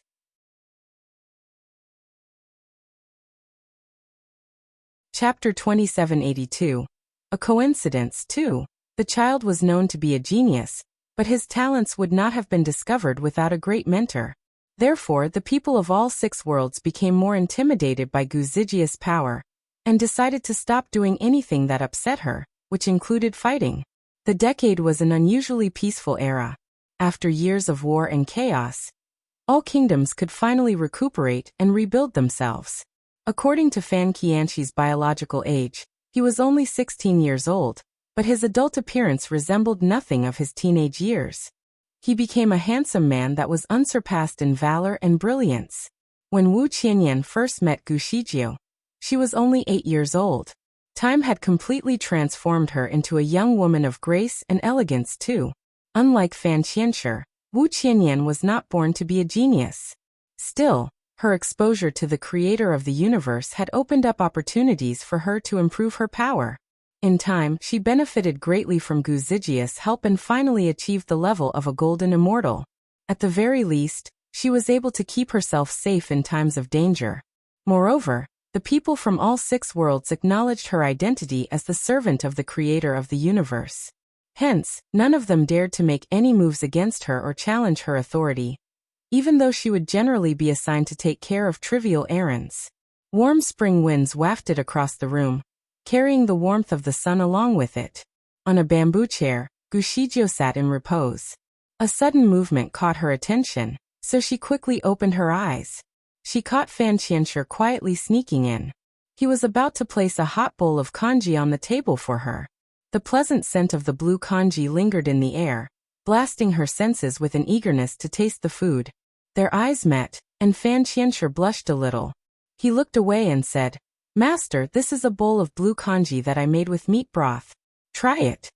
Gu Shizhou remained still and looked rather unimpressed. "You are doing this again. Haven't I told you to focus on your practice instead? You shouldn't be doing the chores," she said in a rather icy tone. Fan Qianshi seemed slightly disappointed, but chose to explain himself. "Master, you must have overexerted yourself. Your complexion is slightly pale. This bowl of blue congee is meant to invigorate your body with its rich nutrients. Making this did not take much of my time, anyway. Master, you should finish it up. I shall continue my practice now. Gu Shijio pinched her lips into a thin line in disapproval. Don't repeat this next time, she added. Slowly, she picked up the bowl and slowly drank it down. Delighted, Fan Qianshi then proceeded to practice his kung fu. Gu Shijio sat in a brown study chair, while wondering if she was overthinking the situation because Fan Qianshi seemed to treat her like she was more than his master. She was obviously aware that her condition had worsened over time, but no amount of food could restore her health. Nothing could stop the deterioration that had already taken place many years ago. Even a divine being had 5 dying symptoms. Although she still bore the look of a young woman, the first dying symptom was already emerging. With her decrease in power, her lifespan was now less than a century. She gently knocked her knuckles on the table while getting all caught up in her thoughts. The next day, Fan Qianshi approached her with another bowl of hot food. Only this time, it was a bowl of brown rice congee, enriched with many nutritional herbs. The collection of the herbs alone would take him at least half a day. In addition to the special technique of making the congee, he must have spent at least a day preparing it. Excitedly, Fan Qianshi put the bowl down in front of her. Gu Shijio was in the middle of her writing when he interrupted her. She took a look at the congee, then at Fan Qianshi. Haven't I told you to stop doing this? Hesitantly, Fan Qianshi explained. Master, the red rice is sourced from the monster kingdom. It is known to be one of their treasured resources. Its nutrients can give you strength. You will feel better after drinking it.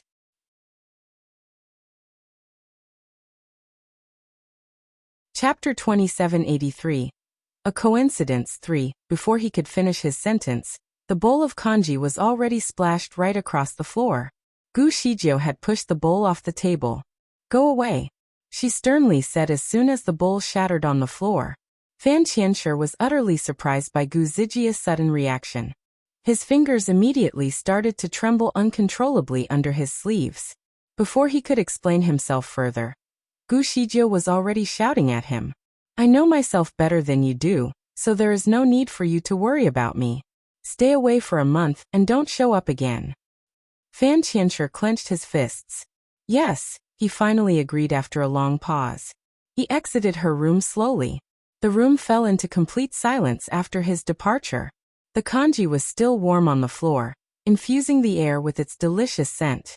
Gu Shijio sighed while looking at the wasted food. The scent of the delicious congee was still tempting her. She liked the taste of congee. Although she no longer needed sustenance from food, she could not keep herself away from all the delicious food in the world. Very often, she would disguise herself and join the locals in tasting good food. Di Hao watched as Gu Shijio hesitantly looked at the wasted congee on the floor for a while before clearing the mess up. He shook his head in disapproval, for he knew that Fan Qianshi was indeed hoping for something more from his relationship with Gu Shijio. Nonetheless, Gu Shijio obviously did not feel the same way about him. Fan Qianshi was only a disciple in her eyes. Did Fan Qianshi become evil in the end by turning his love into hatred? To find out, Di Hao had to continue. The scent of the congee managed to trigger Gu Zijia's appetite. She decided to disguise herself so that she could blend into the crowd at a famous restaurant in the Monster Kingdom. All she asked for was a bowl of red rice congee. The place was rather crowded and filled with uproarious talk and laughter. However, Gu Shijio did not request for an independent room. She enjoyed the hustle and bustle of life at times. The liveliness there certainly excited her. The red rice congee from the restaurant tasted excellent, though it was a little expensive. A bowl of congee cost her 1,000 spiritual stones. Fortunately, Gu Shijio had many spiritual stones with her, so the price did not bother her at all. Her hunger for food took over her, so she decided to add more dishes to her meal. Just when she was happily eating, a sudden wave of silence took over the entire place. Gasps of astonishment could be heard across the air. Oh my! He is so handsome. Too beautiful. Handsome is not enough to describe his ethereal beauty. He is surreal. The man's appearance had provoked much discussion. Gu Shijio was curious, so she looked up and saw a handsome and young man by the door. He stood as straight as an arrow, and his silky smooth pitch-black hair gently hung across his shoulder. His exquisite features were as pretty as any artist could paint a man to be. There was a red jade piece embellished on his forehead band, faintly glistening with light. Meanwhile, the corners of his mouth twitched up into a nonchalant smile while he stared at the crowd with undivided attention. His eyes swept across the hall, and everyone's heart thumped with excitement whenever his eyes met with theirs. All the men sat up straight in a proper manner. As for the women, they were busy fixing their hair and makeup, so that they could present their best selves. In reality, Dihao was in shock. His fingers were trembling so much that the spell almost failed to channel the vision over to him. He wondered who the man was and felt that he reminded him of his father, Difui. However, their looks were not exactly the same. In fact, the man in the vision was not as good-looking as Difui. Dihao's heart raced in excitement. He had to continue. Back in his vision, every table in the restaurant was already occupied. Some were full of people, while others still had seats available. Like Gu Shijio, some were also in the restaurant all alone. "Is there any room available?" the young man finally asked. His voice was charming and sweet. The waiter and the owner of the restaurant both shook their heads in unison. It was the busiest time of the day in the restaurant, so the rooms were all full.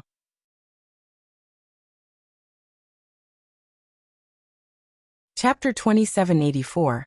A coincidence for. Although the restaurant was full, the staff seemed eager for the young man to stay.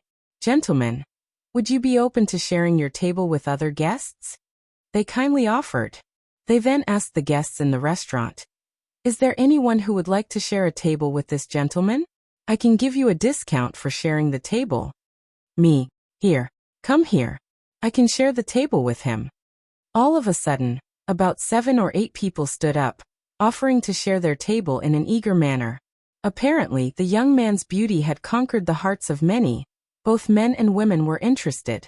Gu Shijio continued to enjoy her drink without volunteering herself. In fact, everything that happened in the restaurant made her laugh. These days, people were so easily obsessed with one's appearance.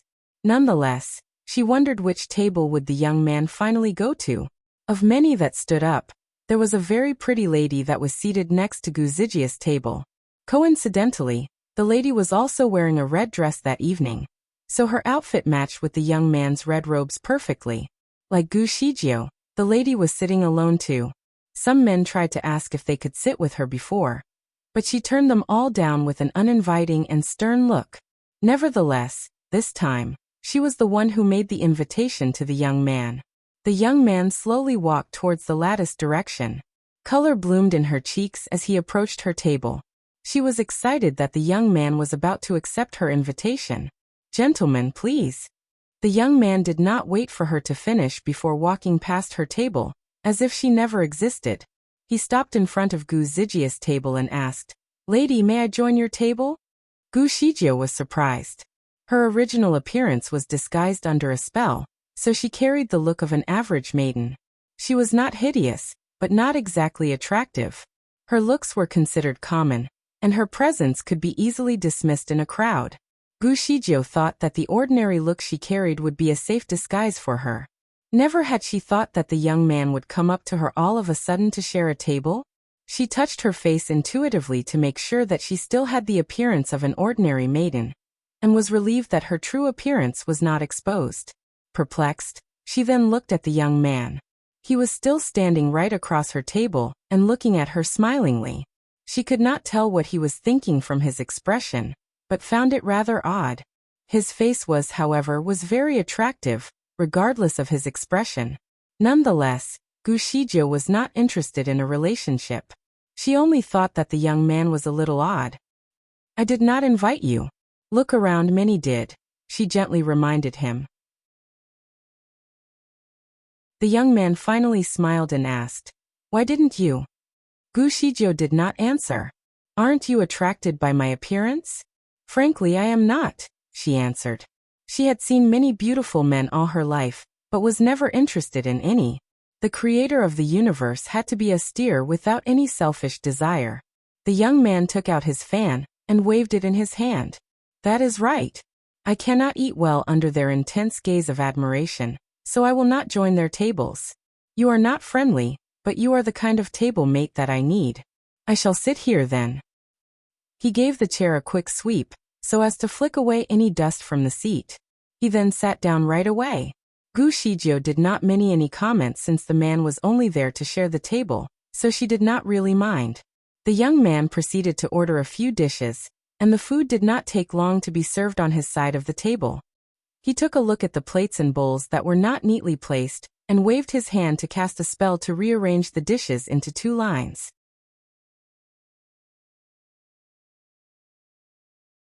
Chapter 2785. Obsessive and Compulsive Behavior. He then took a look at the pile of plates on Gu Zhijia's side of the table.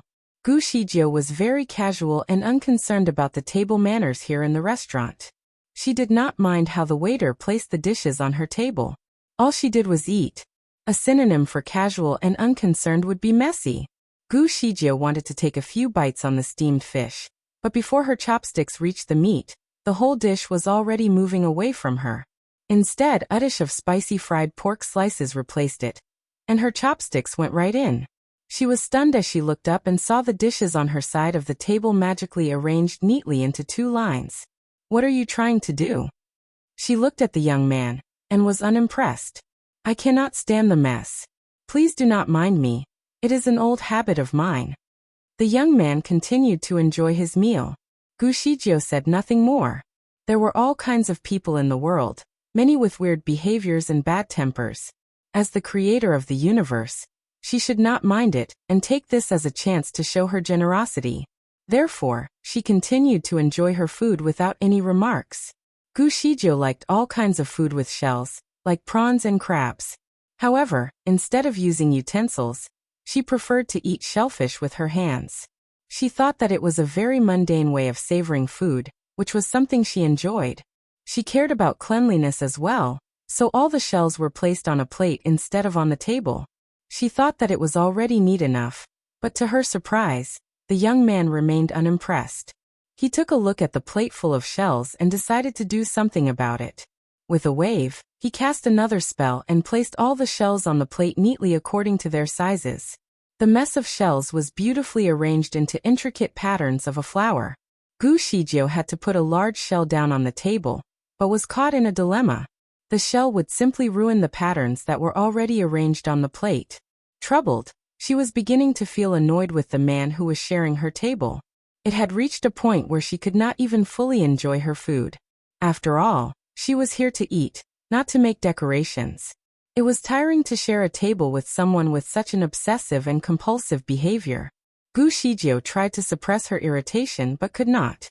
She decided to throw the shell onto the plate, and turn the shells on the plate into a mess. The young man threw a sharp look at her, and she did not hesitate to do the same back to him. Their eyes lingered on one another's face for a while before the young man finally spoke. In order to return your favor for sharing the table with me, I shall remove the shells for you. Is that all right? The young man gently offered with a tender smile. Gu Shijio thought about his offer for a second and agreed. Great, please do. The young man cast another spell from his fingertips, making every shellfish on every dish move. All the shells of the prawns and crabs were removed and placed neatly on another plate. As usual, these shells were arranged in a proper pattern. The meat that remained on her plate was nicely shelled with very little fuss.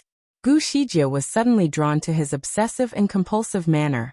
He could perfectly fit into the Department of Justice.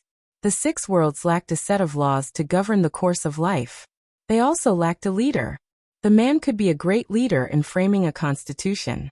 Certainly, it was just a sudden inspiration. She was not very keen on making it happen. However, the law could not be simply made and governed by anyone. The role must be played by a divine being that was brought about naturally by the essence of heaven and earth. Only then would it take its effect. Gu Shijio studied the man, and realized that he was only a mighty immortal. As far as she was concerned, Fan Qianshi was the only man who was formed and nurtured by the essence of heaven and earth.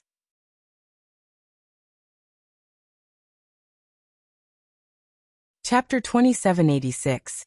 Being jealous, she was suddenly reminded of Fan Qianshi and sighed. He was a great disciple but had, unfortunately, become enamored of her. It was indeed troublesome. First of all, she did not have much time left. Secondly, as the creator of the universe, she should share her unconditional love with every being in the world and not limit herself to a relationship. He needed to understand the importance of being unbiased, or else the 6 worlds would fall back into a mess once he took the role from her. Hence, she needed him to move on. While she was caught in her preoccupation, someone suddenly made fun of her with total contempt. Did you suddenly become dumb? An ugly being will always be ugly. A simple, kind gesture from a handsome man can easily make you dumbstruck. Gu Shijio followed the voice and noticed that the remark was coming from the beautiful lady beside her. Scornfully, the lady was looking at her with resentment. Was the lady jealous? Gu Shijio felt sorry for her. Her attractiveness was only in her appearance. The lady gave the young man a quick look and caught him looking back at her with a half-smile.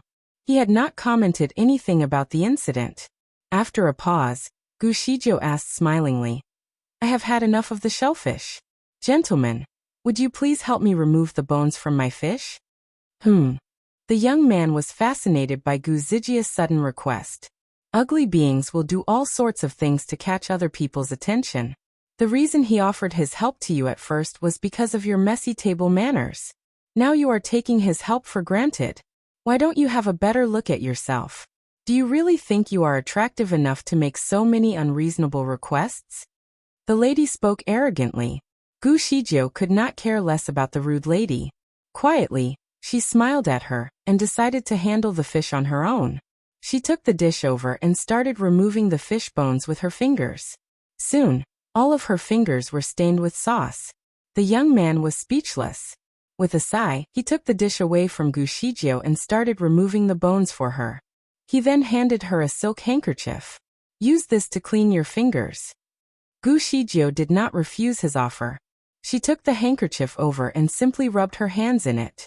She was ready to put the handkerchief down on the table, but was suddenly stopped by the young man. He was already sitting next to her by then. He grasped her by the wrist and took the handkerchief. Patiently, he started cleaning every stain that was left on her hands. Gu Shijio was astonished. She tilted her head to have a look at the other lattice expression. The lady gasped in disbelief, as her presence was completely ignored. Gu Shijio did not mind that he was touching her hand, as long as the lady was annoyed. What intrigued her most was the sudden change of the young man's attitude towards her needs. He was exceptionally patient with her. If he had to take other people's table manners and hygiene so personally every time he sat with someone else, he would be so busy clearing someone else's mess every time he ate. Gu Shijio actually felt sorry for him. Young man, being too compulsive is a burden in life. It will not do you any good, she told him while gently tapping his shoulder. The young man remained quiet, and Gu Shijio no longer cared about him. It was time for her to go. May I have the bill, please? The owner approached her hurriedly. That will be 3,006 spiritual stones. Gu Shijio reached her back pocket to take out her purse, only to realize that it was no longer there. The owner's friendly face slowly faded. If Gu Shijio refused to pay for the food, he would need to work for at least a month to make up for the loss. Lady, what happened? Gu Shijio awkwardly replied, My purse is gone. The owner was offended. Are you making up reasons to eat for free? Gu Shijio never thought that someday she would experience such embarrassment by having her purse stolen. She did not even know when it was taken away.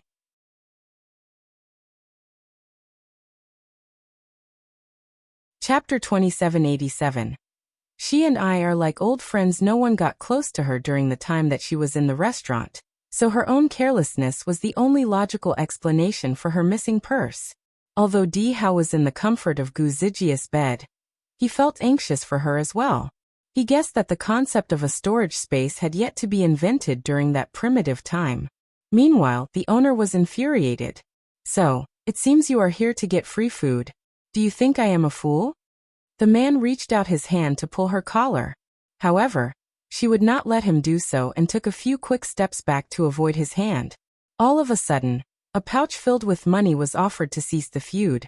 Mister, I will pay for her bill. The owner was surprised by the young man's kind offer. He took a look at the pouch and felt bad for the amount of money that the young man was about to spend for the commoner. Gentlemen, her bill is quite a large sum of money. It is equivalent to the total income of a normal family in a year. You have only just met her. She and I are like old friends. I am willing to spend this amount of money on her. All the other guests in the restaurant were equally caught off guard by the man's generous offer. They did not think that the hideous girl was worthy of the handsome man's generosity.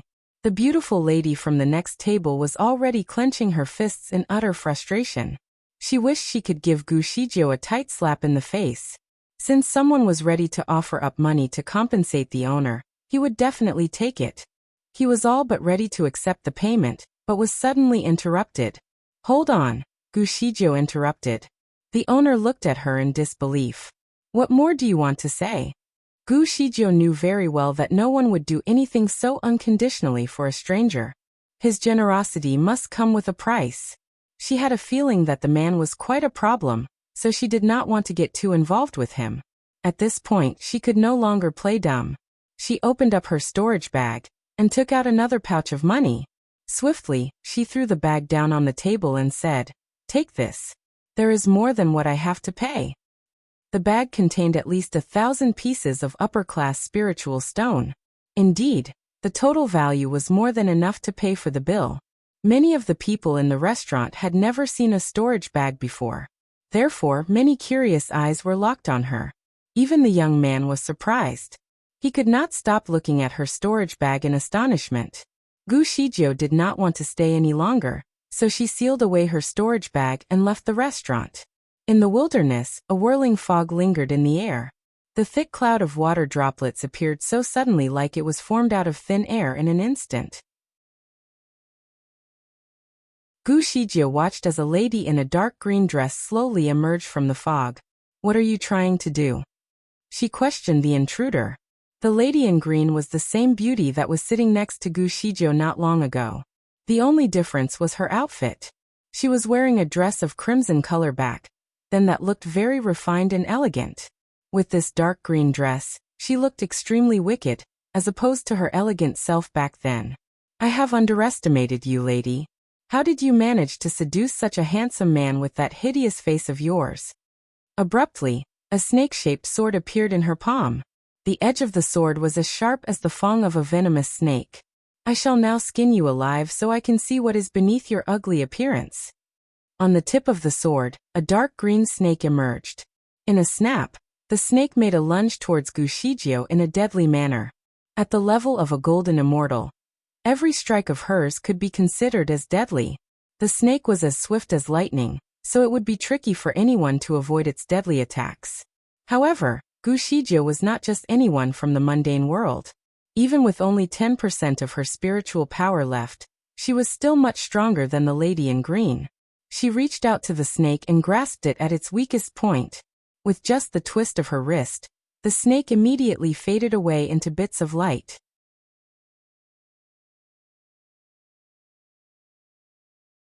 Chapter 2788. Look what you made me do. The lady in green had not expected it. In just one move, she immediately realized that she had underestimated Gu Shijiu's strength. Nonetheless, she was not ready to give up the fight just yet. She pointed her sword at Gu Shijiu and sent 3 more green snakes charging at her. The snakes were very venomous.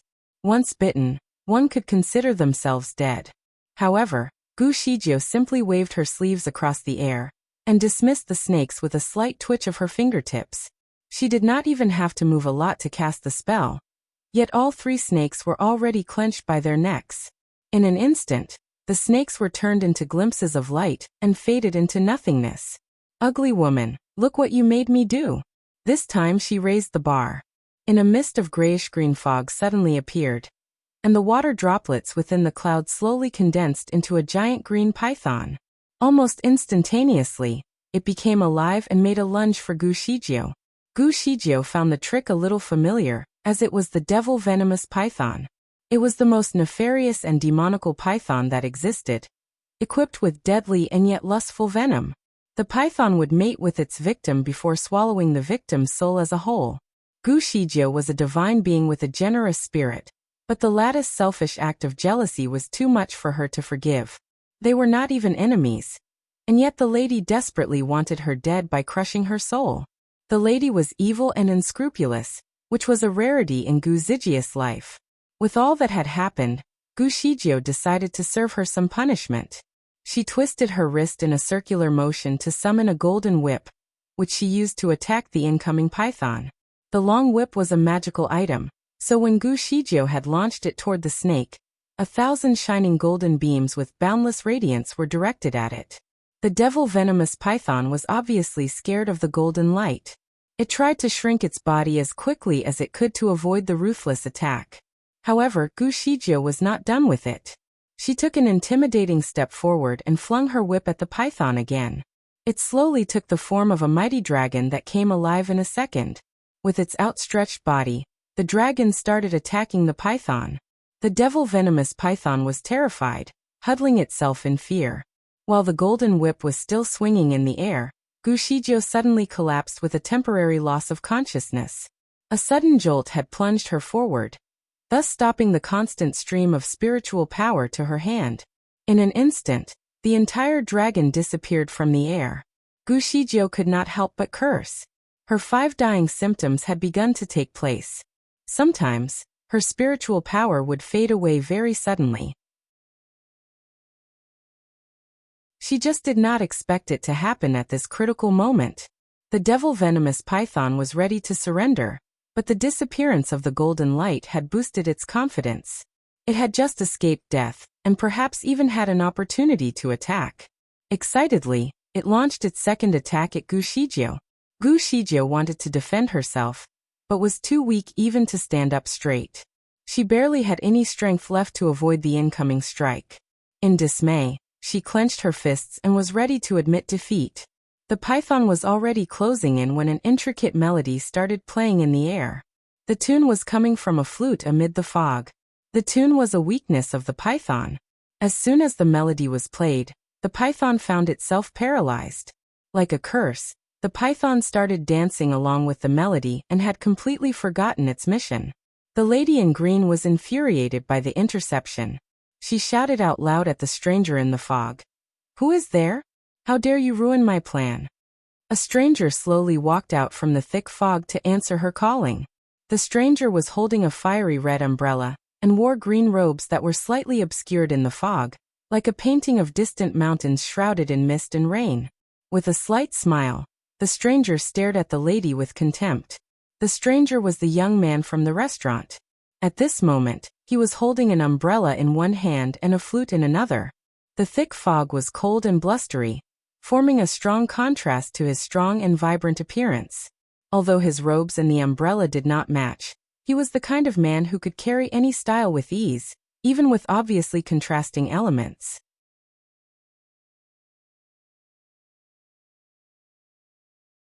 Chapter 2789. Would you like to see? The lady gasped in disbelief as soon as she saw the man. She then quickly used another spell to summon her python back. However, the python was still dancing frantically, unable to control its body. For the first time, it did not obey her command. Gu Shijio felt hopeful, so she stepped aside and took a rest under a nearby tree. At the side, she could tell that the melody began to speed up with heavy beats.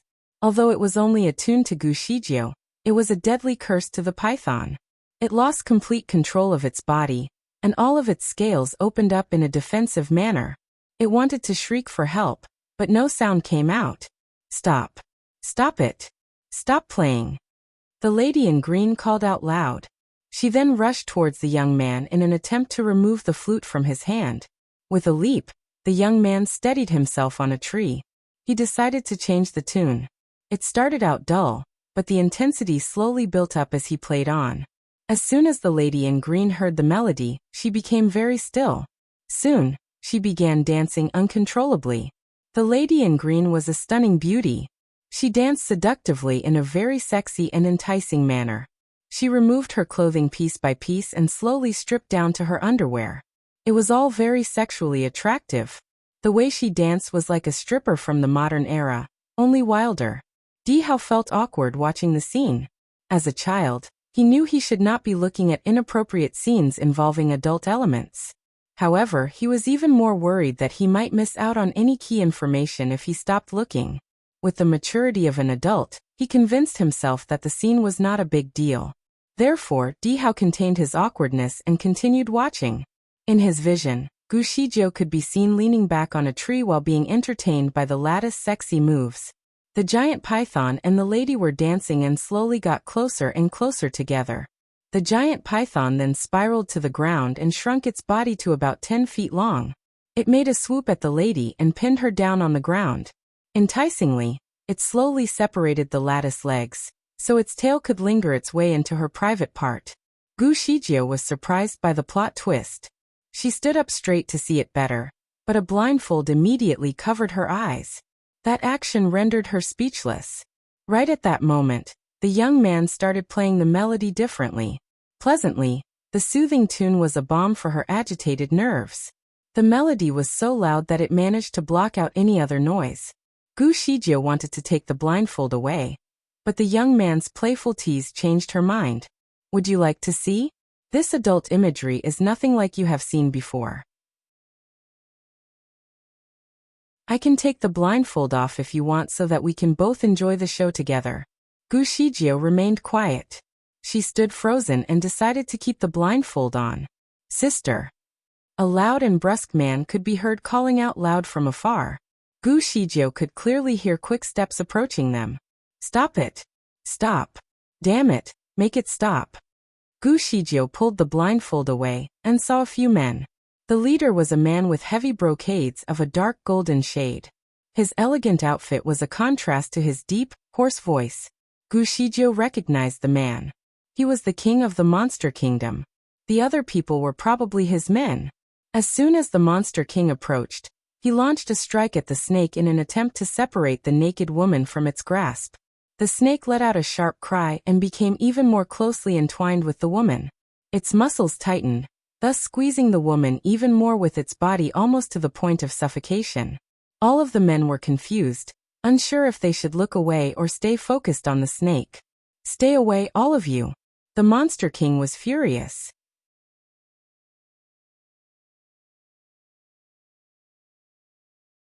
Chapter 2790. Until her last breath, the Monster King's men stayed away from the feud as instructed. Meanwhile, the Monster King retrieved a black rope out of nowhere and aimed the twisting cord at the python. He wanted to pull the python away from the woman. With his strength and level of kung fu, he was able to lift even the heaviest kind of load.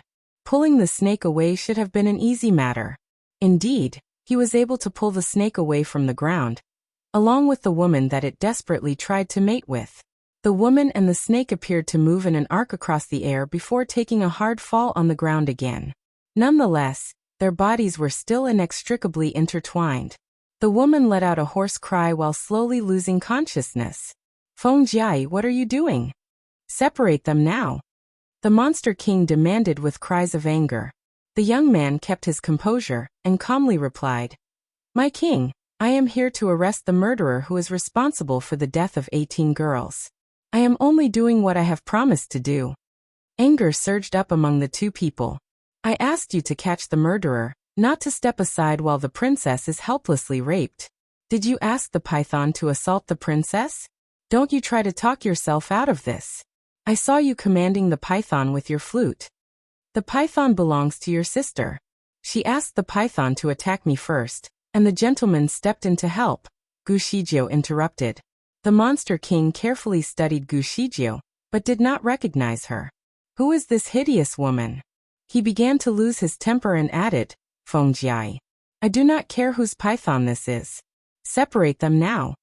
Feng Jiai folded his arms together and said, No can do. Only the python's master can command it. He then looked at the Monster King sternly in the eye. My king, can't you tell what python this is? After a pause, the Monster King defended himself. Of course I can. The python is evil. It only answers to its master, and its master is you. Feng Jiai patiently explained. What I am doing is confusing the python, so it cannot recognize its master temporarily. I do not have the power to command it. He took another look at the woman.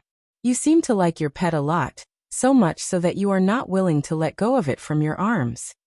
The woman was lying naked on the ground. There were some obvious bloodstains between her thighs by now. She lost control of her body under the influence of the flute, thus losing the ability to command the python. But as soon as the melody stopped, her consciousness immediately returned. Utterly ashamed, she did not know how to face her brother, so she decided to play dead. Never had she thought that the young man could see through her little trick.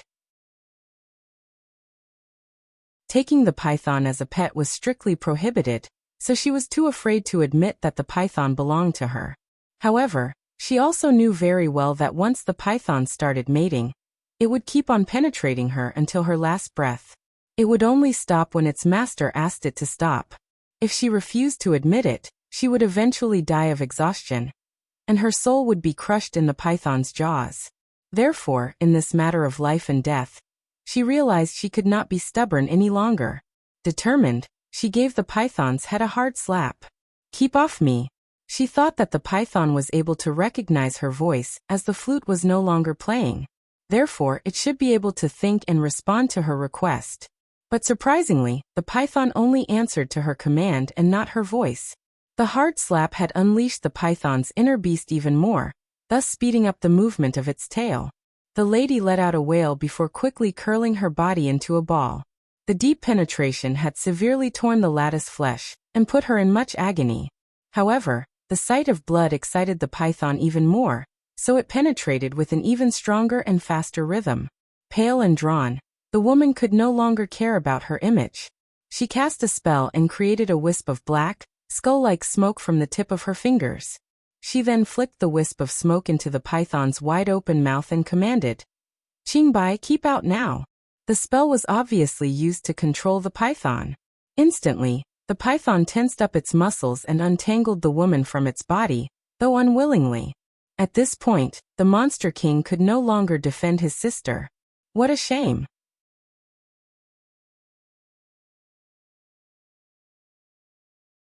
Chapter 2791.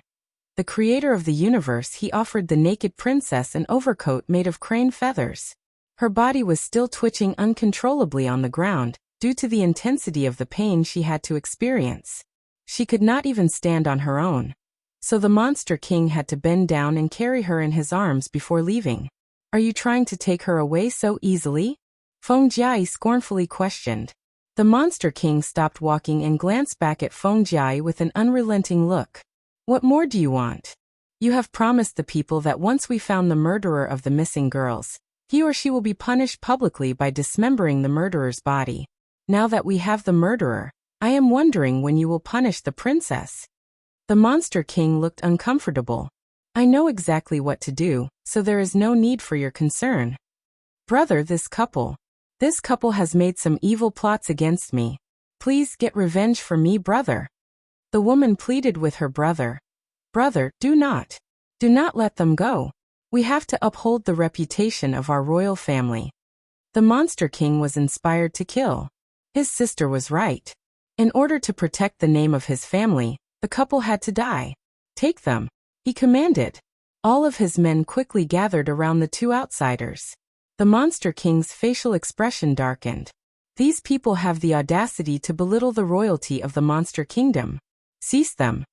However, a sudden voice interrupted him. "Yao Xingye, how have you been doing?" Much to his surprise, he looked around and saw the hideous woman under the tree. She was no longer her mundane self.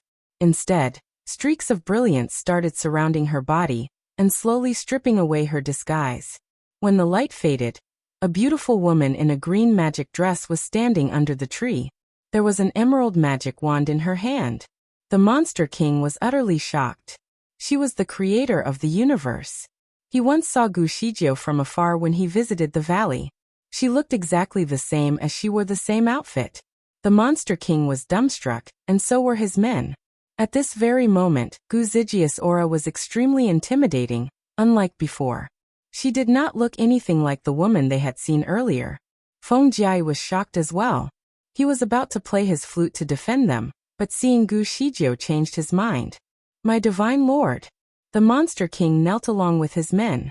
Gu Shijiu heaved a sigh of relief.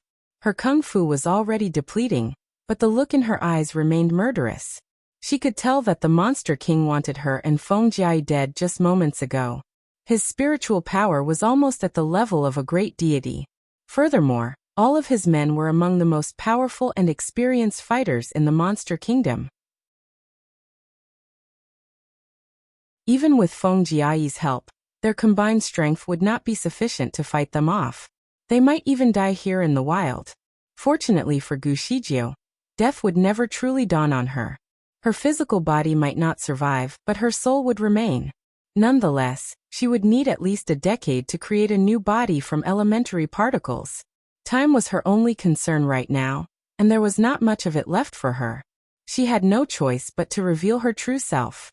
Fortunately, the Monster King was indeed intimidated. None of his men dared to take any moves.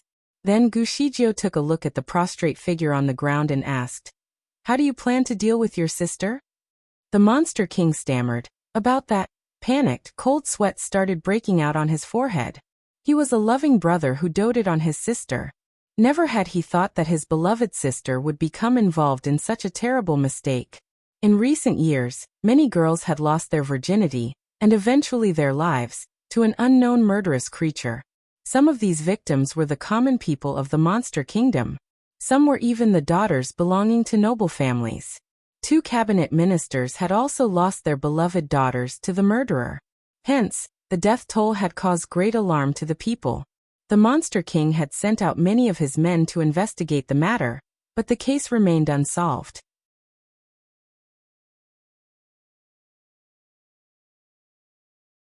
Chapter 2792. Even I have become your tool. Royal notices were posted and placed all over the kingdom in hopes that someone would take the initiative to solve the case. 3 days later, a man came volunteering. He was Feng Jiai. Feng Jiai went to see the Monster King in secret, so the princess knew nothing about this man. He promised that he would solve the case in 7 days, but he only took 5 days to find the murderer. He intended to expose her in the glare of the public eye. Luckily, the Monster King only brought his servants with him. The victims' families were not notified about the incident yet, so he wanted to silence the witnesses by killing them off. Little did he know that one of the witnesses was actually the creator of the universe. Fake. She is a fake. The princess suddenly called out loud. Qingbai almost killed her just now. Without Feng Jiai, she would already be dead. How could the creator of the universe be so easily defeated by a venomous python? She is an imposter. She is surely a fake.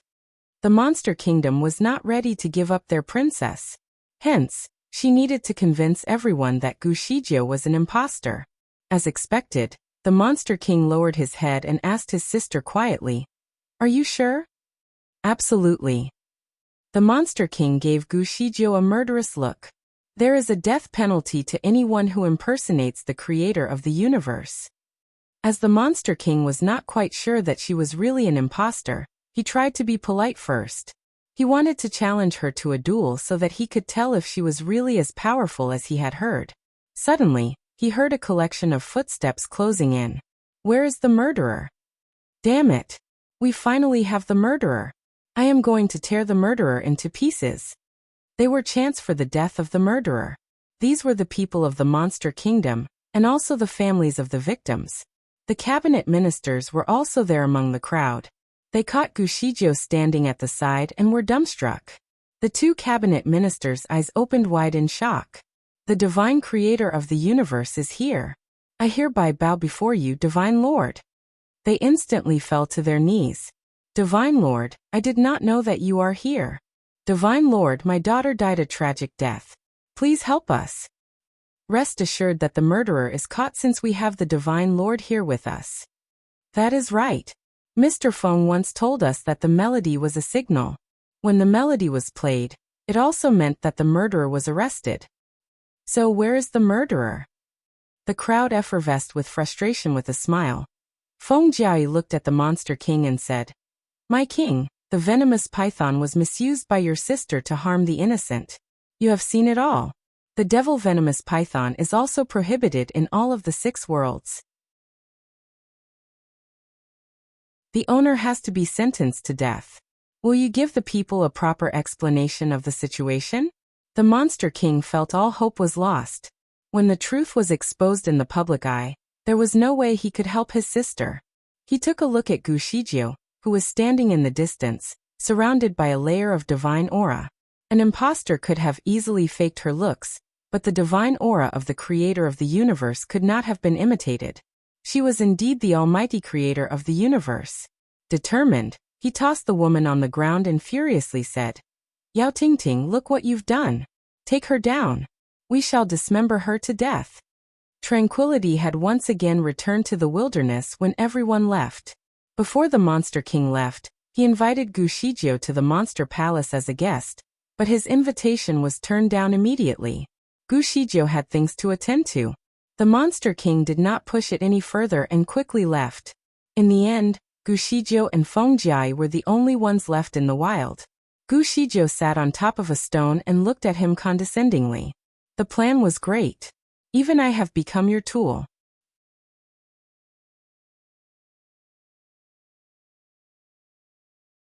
Chapter 2793. Don't worry, I am not sending you away. Gu Shijie was smart enough to link everything that happened together in an instant. This man must have noticed that the princess was the culprit for a while now. Knowing that she would most likely be interested in handsome men, he needed to trigger her jealousy by doing things that were completely out of her expectation. Back in the restaurant, he purposely showed his kindness to the woman who was seen as hideous by the public. The princess had, as expected, become utterly jealous and thus initiated a series of brutal remarks and actions. Feng Jie knew very well that everything was going as he planned, so he notified the victims' families in advance. The Monster King was not the only one who had received the invitation. The princess needed to be exposed in the eyes of the public and punished in a way that she deserved. Gu Shijie studied Feng Jie for a while, and was impressed by his perception and wit, even though he was only a young man. "I am sorry," Feng Jie suddenly apologized. Gu Shijie cleared her throat to dissolve the awkwardness. Now that he had apologized, she should let the matter go. After all, the princess deserved it. A sudden grasp by her wrist interrupted her. Baffled, she had never encountered such disrespect in her life. She wanted to push his hand away, but he pulled her toward him instead. "This is not the place to talk. Follow me." Soon Gu Zijie's vision turned black. The man had already initiated the ground drilling technique. Gu Shijie was still perplexed. "What are you doing?" "Don't worry. I am not going to send you away." Feng Jie did not look back and continued drilling. Gu Shijie knew that he was not strong enough to hurt her. Stirred by curiosity, she decided to let him guide the way. After a moment, Gu Shijie noticed that something was not quite right. Usually, ground drillings would only cover a relatively short distance. One would usually use it for 100 miles at most. Under normal circumstances, one would need to head back up to catch a breath every hour. Not even a great deity's physique could handle the harsh underground conditions. However, Feng Jie was able to use the ground drilling technique for over 6 hours straight without stopping for a rest. Also, his speed was impressive. Gu Shijie assumed that they had both traveled for at least 600 miles in total. Fortunately, Gu Shijie was the creator of the universe. Even with her power being greatly depleted, ground drilling would not pose any danger to her. She was able to survive all day being underground. However, the young man was obviously not as strong as her. How did he manage to survive all day? Icy peaks and snow-capped mountains rose up from the land amid the white snow. From where they stood, they could see a glacier that had been around since forever. She looked up and was impressed by the mighty mountain that had its icy summit above the clouds. Gu Shijie did not expect to see snow as soon as they resurfaced. At the same time, cold winds blew by, swirling snowflakes in the air. She could not help but shudder in the cold. For the first time, she thought that her clothes might be a little too thin for the weather. She took a look at Feng Jie. His clothes were obviously not made for the cold, but he did not seem to be bothered. There he stood, tall and straight, seemingly unconcerned by the icy peaks and the brutal winter winds. He opened up an umbrella to shelter her from the snow. "Are you feeling cold?" He fixed his eyes on her pale white face as he asked her. Gu Shizhou took a deep breath and rubbed her numb hands together for warmth. I am not afraid of the cold. Why did you take us here? She steadied herself and calmly remarked. Feng Jiai sized her up before continuing. If I am not mistaken, your spiritual power is less than the strength of a golden immortal now. Why do you have to keep playing tough? Astonished, Gu Shizhou looked at him with a rather spurious smile. Underneath her sleeves, she quietly cast a spell on her fingertips. So if something went wrong, she could easily escape.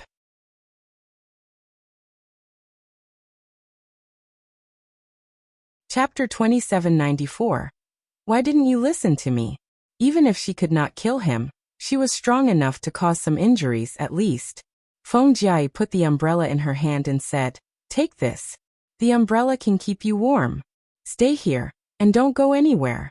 I will be back very soon. He made a turn and disappeared in the snow. Gu Zijiu was bewildered. The umbrella was surely a magical item. Like a midsummer sun, it was able to keep her warm by blocking out the cold. Gu Shizhou then took a look at her surroundings. The place was a solitary snow land of extreme cold. The uncharted territory was virtually uninhabited. In fact, she had never been to this place before. However, the spiritual energy of the place was rather fascinating. Eddies of spiritual power surrounded her in swirls of chilly air currents.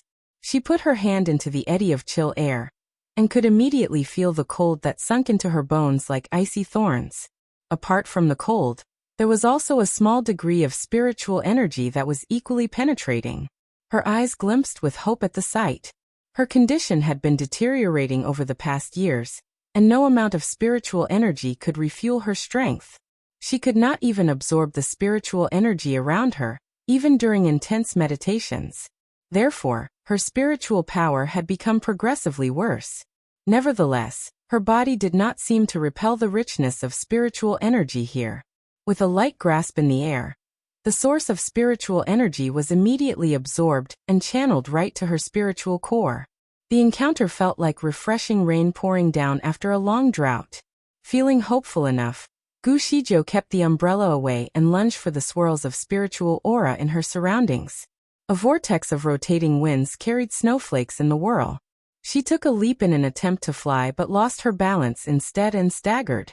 Apparently, the place seemed to forbid the use of spells. She steadied herself to make another attempt and flicked her finger to cast a spell, but could not unleash any force of seven-colored light. Only a small whiff was produced that did not even leave a mark on the snow's surface. She started wondering about the nature of the place. She was troubled but was not ready to give up, for she had not encountered such a rich source of spiritual energy in a long while. Determined, she continued to chase after the vortex. She intended to go straight to the core of the vortex, where the source of spiritual energy was the most abundant. Unfortunately, she could not get out of the vortex after finding her way in. To her surprise, the air current in the center was much stronger than she thought. As soon as the strong whirl approached, her entire body was swept away in the vortex. Apart from the current, the temperature of the vortex was below the freezing point. Therefore, all of her veins were instantaneously frozen in the cold.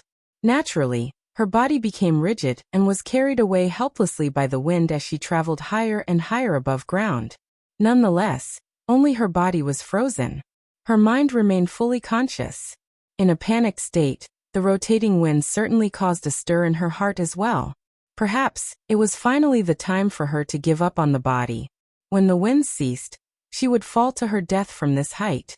But just when she thought all hope was lost, a long rope suddenly appeared from outside of the vortex and caught her by the waist. She continued to float in the wind before the rope was pulled. After a brief moment, she managed to break free from the everlasting circular motion and found herself suspended in the air about 20 feet above the ground. In an instant, her body started falling towards a person on the ground. Regrettably, her body was frozen, so she did not have any control over it. She could not even open her mouth to ask for help. Bam! She fell into the arms of a man. The sudden impact plunged him backward. He had to take a few steps back to absorb the impact of her fall. Finally, he put her down and circled her frozen body for a while.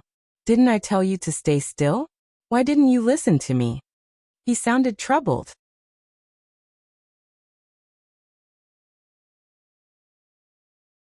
Chapter 2795. Is this your actual appearance? Gu Shijie remained quiet. She was stunned by the fact that someone was actually treating her like a child who had just misbehaved. Feng Jiai circled Gu Shijie 2 times to study her condition. He cast a few different spells to defrost her icy body, but they were ineffective. Even the magic umbrella had no effect on her this time. Troubled, he heaved a long sigh. I have not thought that saving the creator of the universe could be so troublesome. It looks like I am a busybody who stuck his hands in the wrong place. The remark rendered Gu Shijie speechless. It was true that if he had not brought her here, she would not have turned into a big ice block. Having pondered the situation, Feng Jiai suddenly walked away and left her alone. Gu Shijie was obviously shocked by his sudden departure. She watched as he disappeared into the distance. Finally, she could no longer keep calm and became distressed by her current predicament. Was he really planning to leave her alone here as an ice statue? What a bastard, she thought. The vast snowland was apparently an unfrequented wilderness. Hardly anyone would set forth into this icy territory. Perhaps, she would have to remain as an ice statue until the day when her immortalization finally dawned on her. She was not afraid of her death but was worried about her mission. As a last resort, she closed her eyes in an attempt to extract her soul from her dying body. She did not want to give up on her body so easily, but it seemed that she had no other choice. The process of extracting one's soul was not comfortable at all. It would be even more difficult under her current frozen circumstance. While she was halfway through the extraction, a sudden glimpse of purple flashed before her eyes. Gu Shijie stopped what she was doing to have a proper look at the man who was approaching her. The man was dressed entirely in purple, and his silky hair was almost waist-length, fastened by a headband that was decorated with a crimson gem in the shape of a fox's eye. The beauty that he possessed was ethereal. His physical outlook did not matter to her. Nonetheless, she could not help but find the man a little familiar. Who is the man? She wondered. He stopped right in front of her. Being much taller, he fixed his eyes on her from above, thus exuding a sense of authority. He had a rather odd expression on his face, suggesting that he was conflicted. He sighed before uttering, "You are the first person to see my face." Gu Shijie was shocked. Just by hearing the man's sentence, she was able to deduce his identity. The man was, surprisingly, Feng Jiai. Why did he walk away earlier? Was it only to change his appearance? She continued to study him, and found more surprising facts about the man. Along with his new appearance, his spiritual power had also significantly increased. His body was surrounded by a heavenly aura of auspicious light that could not be detected by the naked eye. Nonetheless, Gu Shijie could still see it. How did he manage to possess such divine qualities? She had the same aura of divinity, and so did Fan Qianshi, only weaker. Gu Shijie assumed that Fan Qianshi was a celestial baby that was created from the essence of heaven and earth simply because of the heavenly aura that he exudes. Feng Jiai, whose name was unknown to her, had the same auspicious aura, only that it was even purer than the aura that Fan Qianshi possessed. Was he a celestial baby too? Gu Shijie had so many questions but could not say a word. Please excuse me, Feng Jiai suddenly said. Gu Shijie was perplexed by his lack of explanation. He cast spells on both his hands before placing one hand on her stomach and the other on her back. 2 steady streams of energy slowly entered her body. About an hour later, Gu Shijie was freed. She held the umbrella in her hand and looked at him in bewilderment. You are still Feng Jiai, aren't you? Tell me, what is this all about? D is my surname. My name is Fui. The man in purple continued. Feng Jiai is one of my many identities. Gu Shijie suddenly made sense of the whole situation. Is this your actual appearance? She sized him up at that very moment. You're tuning in to the Li Mei's Wuxia Whispers YouTube channel. We're so grateful for your support, and don't forget to subscribe to join us on this incredible journey through captivating stories. Your generosity through donations truly makes a world of difference, as it's the primary source of revenue that allows me to expand and enhance this channel for you. Thank you from the bottom of my heart for being a part of this adventure.